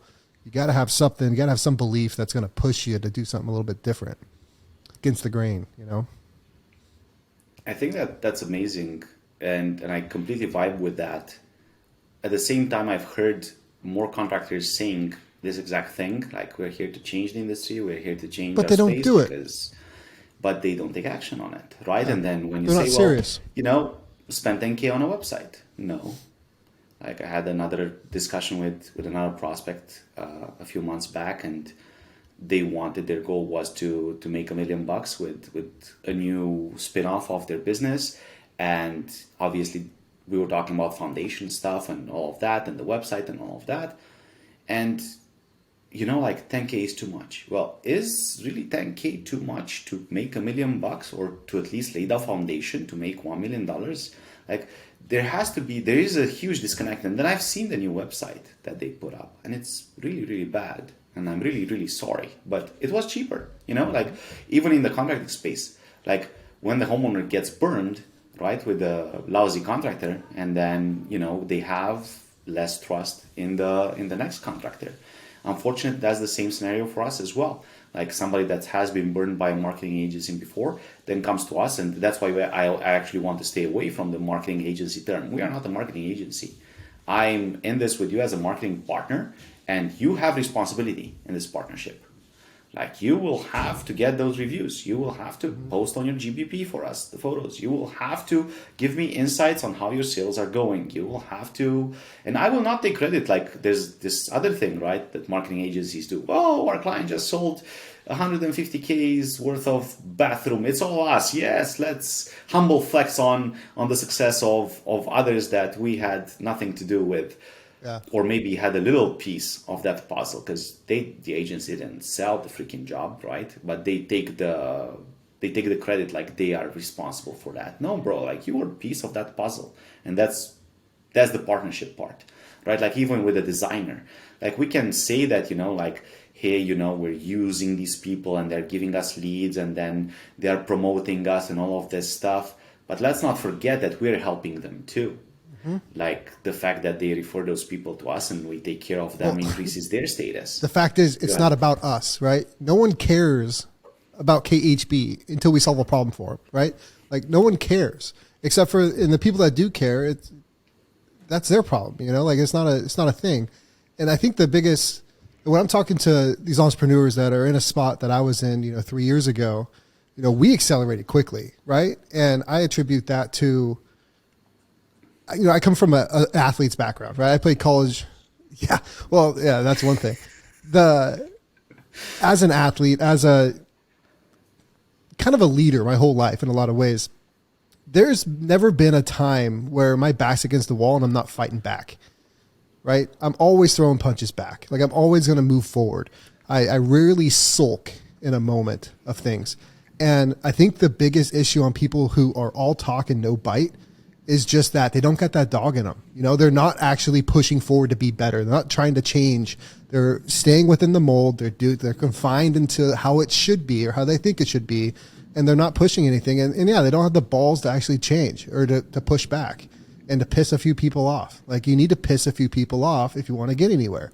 And a lot of these guys, they're doing the same thing, and all they're doing is pissing off their customers, you know? Like, you need to be pissing off the architects that have been around since dirt, that, you know, give you the same set of plans. It's like, no, where's my VR walkthrough, right? Oh, you don't do that? I'm going to do it myself. I'm going to innovate this little sector of my industry locally to bring more value to my customers, to make our process more transparent, more efficient, more repeatable, more valuable. Like, but no one does those things. And that's where, like, when someone complains about I'm stuck at 750,000, it's been like that for years. It's like, well, fucking change something. Like, kidding me? Like, if I don't see a change in our lead flow or a change in our lead to estimate ratio to our success rate on projects quarter over quarter, I need to change something, because we need to get better every single quarter if we want to get where we want to go. And these people that just sit in their businesses, and this is kind of a rant now, but for years, and they're complaining about how they're not profitable. They're not making the gains and success that they want to have. That's 100% your problem. Because once again, we're in 2023. There's no excuse not to be successful. Go out there, learn a skill. Go out there, learn something you didn't know. Talk to the right people. Grow some balls. You know, like just the basics. Like, And I think it's important also for people to realize that success can mean different things. Like what Ryan is talking about, it's not only revenue. Like you could literally, have a better relationship with your spouse. You could have whatever success means to you, work on that shit. It's literally like, what's the other option, right? Like when people comment, should I do marketing? Should I do this? Should I do that? Well, what do you want to do? Or, like we have a few, people that are really, really going at it. Like you, like Nate, like Luan, like we have hungry. I mean, we have a lot. Guys that are hungry. Yeah. We have a good group. I honestly, that's why I've never stuck around in a group as long as I've stuck around on the Contractor Life Academy, because I do see like Brian these. Diamond's the GOAT. Oh yeah, the guys are hungry, right? Like I love that. I love that. Whereas I've been in many other groups. I won't name them, but it's just kind of like, hoorah! Okay, I'm out of here. And it's just genuinely giving, right? So it's genuinely like helping people and uplifting the whole market and the whole community as a whole. That's the game. Because here's the thing, and this is what people miss, especially because now I'm talking about marketing agencies, but probably you have the same kind of thing in the contracting space. Like the way that agencies work is like, how can we shake the most amount of money off of this dude now, today, right? How can I blow a 40K hole in this guy's pocket and then, find another 40K from someone else? We took the reverse approach. Like, how can I help you make more money so you end up spending more money with us and staying for a longer amount of time with us? That's basically our whole strategy. That's been it.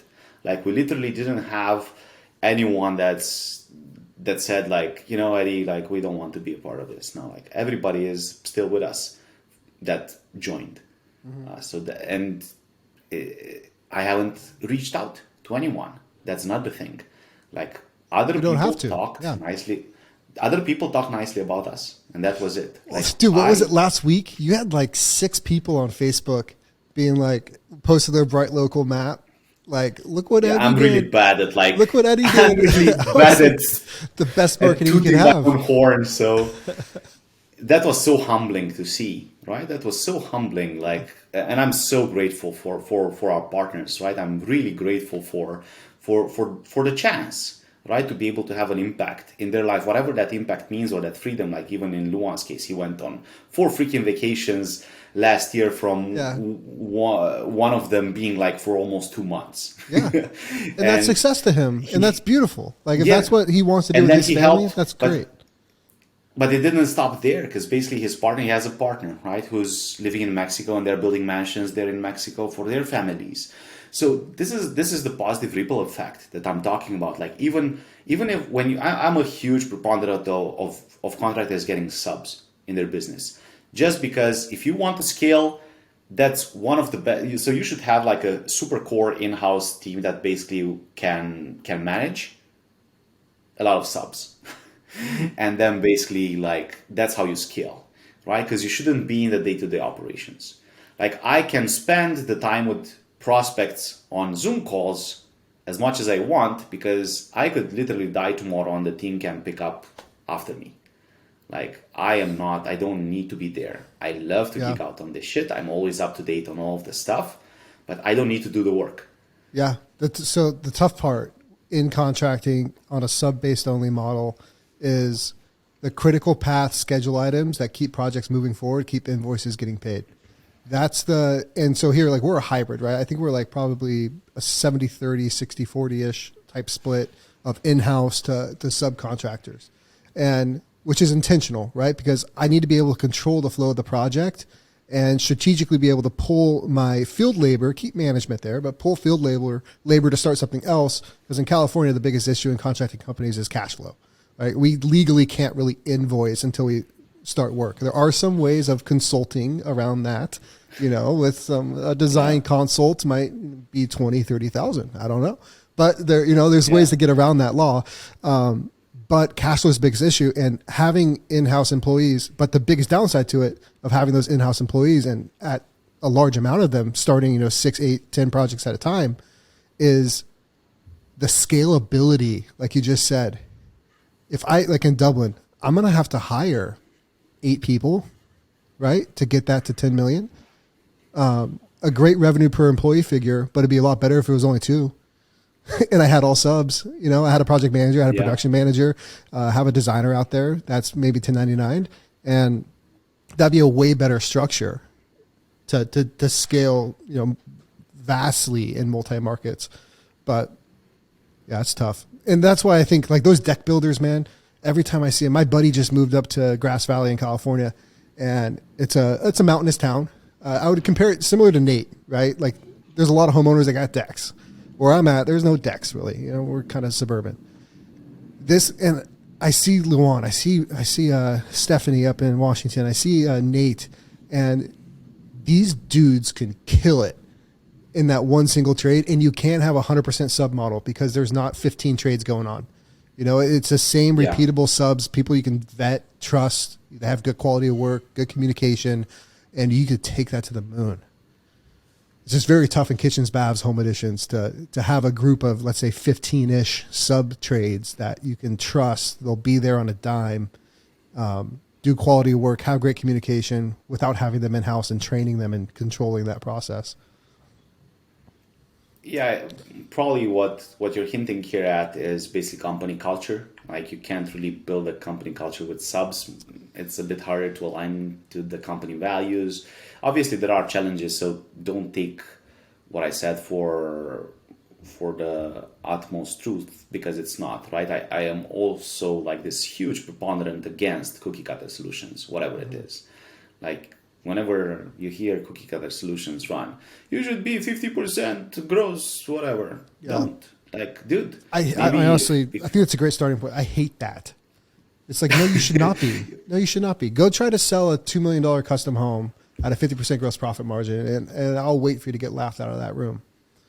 It's not feasible. You need to understand your gross profit burn, your overhead burn on a daily, hourly basis, and what billable hours are actually billable to a project.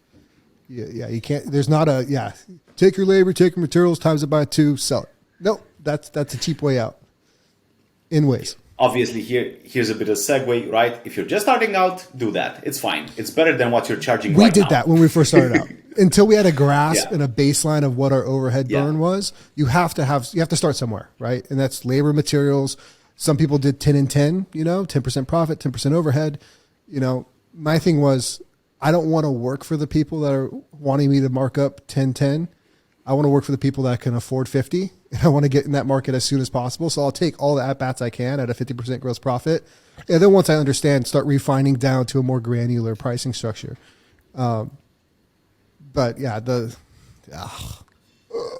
levels. There's levels to it for sure. Yeah. Yeah. Well, Eddie, I do have to cut out because it's still a work day. I got to do stuff. I know you're almost time for bed over there in the Canaries. Yeah, it's good. It's 6:30. I think I have a call at 7:30, so it's all good. I've always wondered, are you a night owl since most of your clients are in the U.S.?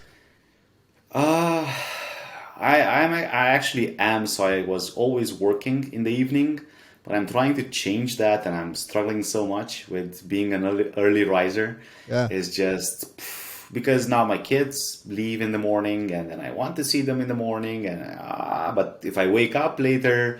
But anyway, they still make noise when they wake up in the morning, so I can't really rest in the morning. So it's like such a complicated thing to be a night owl if you're a business owner, right? Yeah. Because if you have family and if you have kids, it just becomes a bit more complicated. But I'm trying to switch to being less of a night owl and creating a little bit more time for myself, which I'm really bad at. Because I'm like really all on client obsession, and you will find me. I mean, you probably saw me in Basecamp or whatnot at 11 p.m. answering your questions or whatever. Yeah, sometimes I have to remember. Like I'm like, don't reach out to Eddie. It's like 2 a.m. over there. Like leave him alone. and then boom, ping, reply. Yeah, and I'm like, dude, this guy doesn't sleep. This guy's an animal. Yeah, no, I do, but I've been trying to work on that. I've definitely been struggling with that. So if that's one area of my life that I've been trying to work on is that I always work with Americans. Like since 2004, I've been working with the US market. So either freelancing or whatever it was all US based, like 98%. Maybe I had a few people. I think I had a guy in New Zealand and then one person in Australia and like these one person in the Netherlands. So very, very rare to have other people from other countries, but I've been mostly trading with US people since 2004. So that's been a long ass time. Yeah, I mean, we're the only two-time world champs. Like we're the only America. Yeah, I mean, when it comes to capitalism, you guys are freaking doing capitalism right. Like, there's no if people bitch about not being able to make it in America, like please by all means, like freaking go to the Philippines, go to Romania, go to Bulgaria, go to even Croatia or any of the Baltic countries, or I can't send you now to Ukraine and Russia, unfortunately, but go to one of these countries and see the challenges there, and then take a piece of humble pie and realize that you actually were born in the land of opportunity, and you're just getting in your own way sometimes. And that's basically the part where you kind of have to break those boundaries and just realize the opportunity that you've been laid, and it's an opportunity given from birth. We can all find excuses, right? I come from a poor country. I've come from a poor family. I've been through struggle. Like, seriously, like, it doesn't fucking matter. Like, if you have had an upbringing in the US, like, your childhood doesn't need to define you. These things don't need to define you. You are in the land of opportunity. And the time is now, especially for these kind of jobs that we're doing, like contractors. It's huge. And the gap is going to get wider and wider. There's going to be a huge shift coming in a few years. And there's only a few players going to be left standing in the market. Yep. The great resignation. There's only going to be a few players left in the next 5 to 10 years.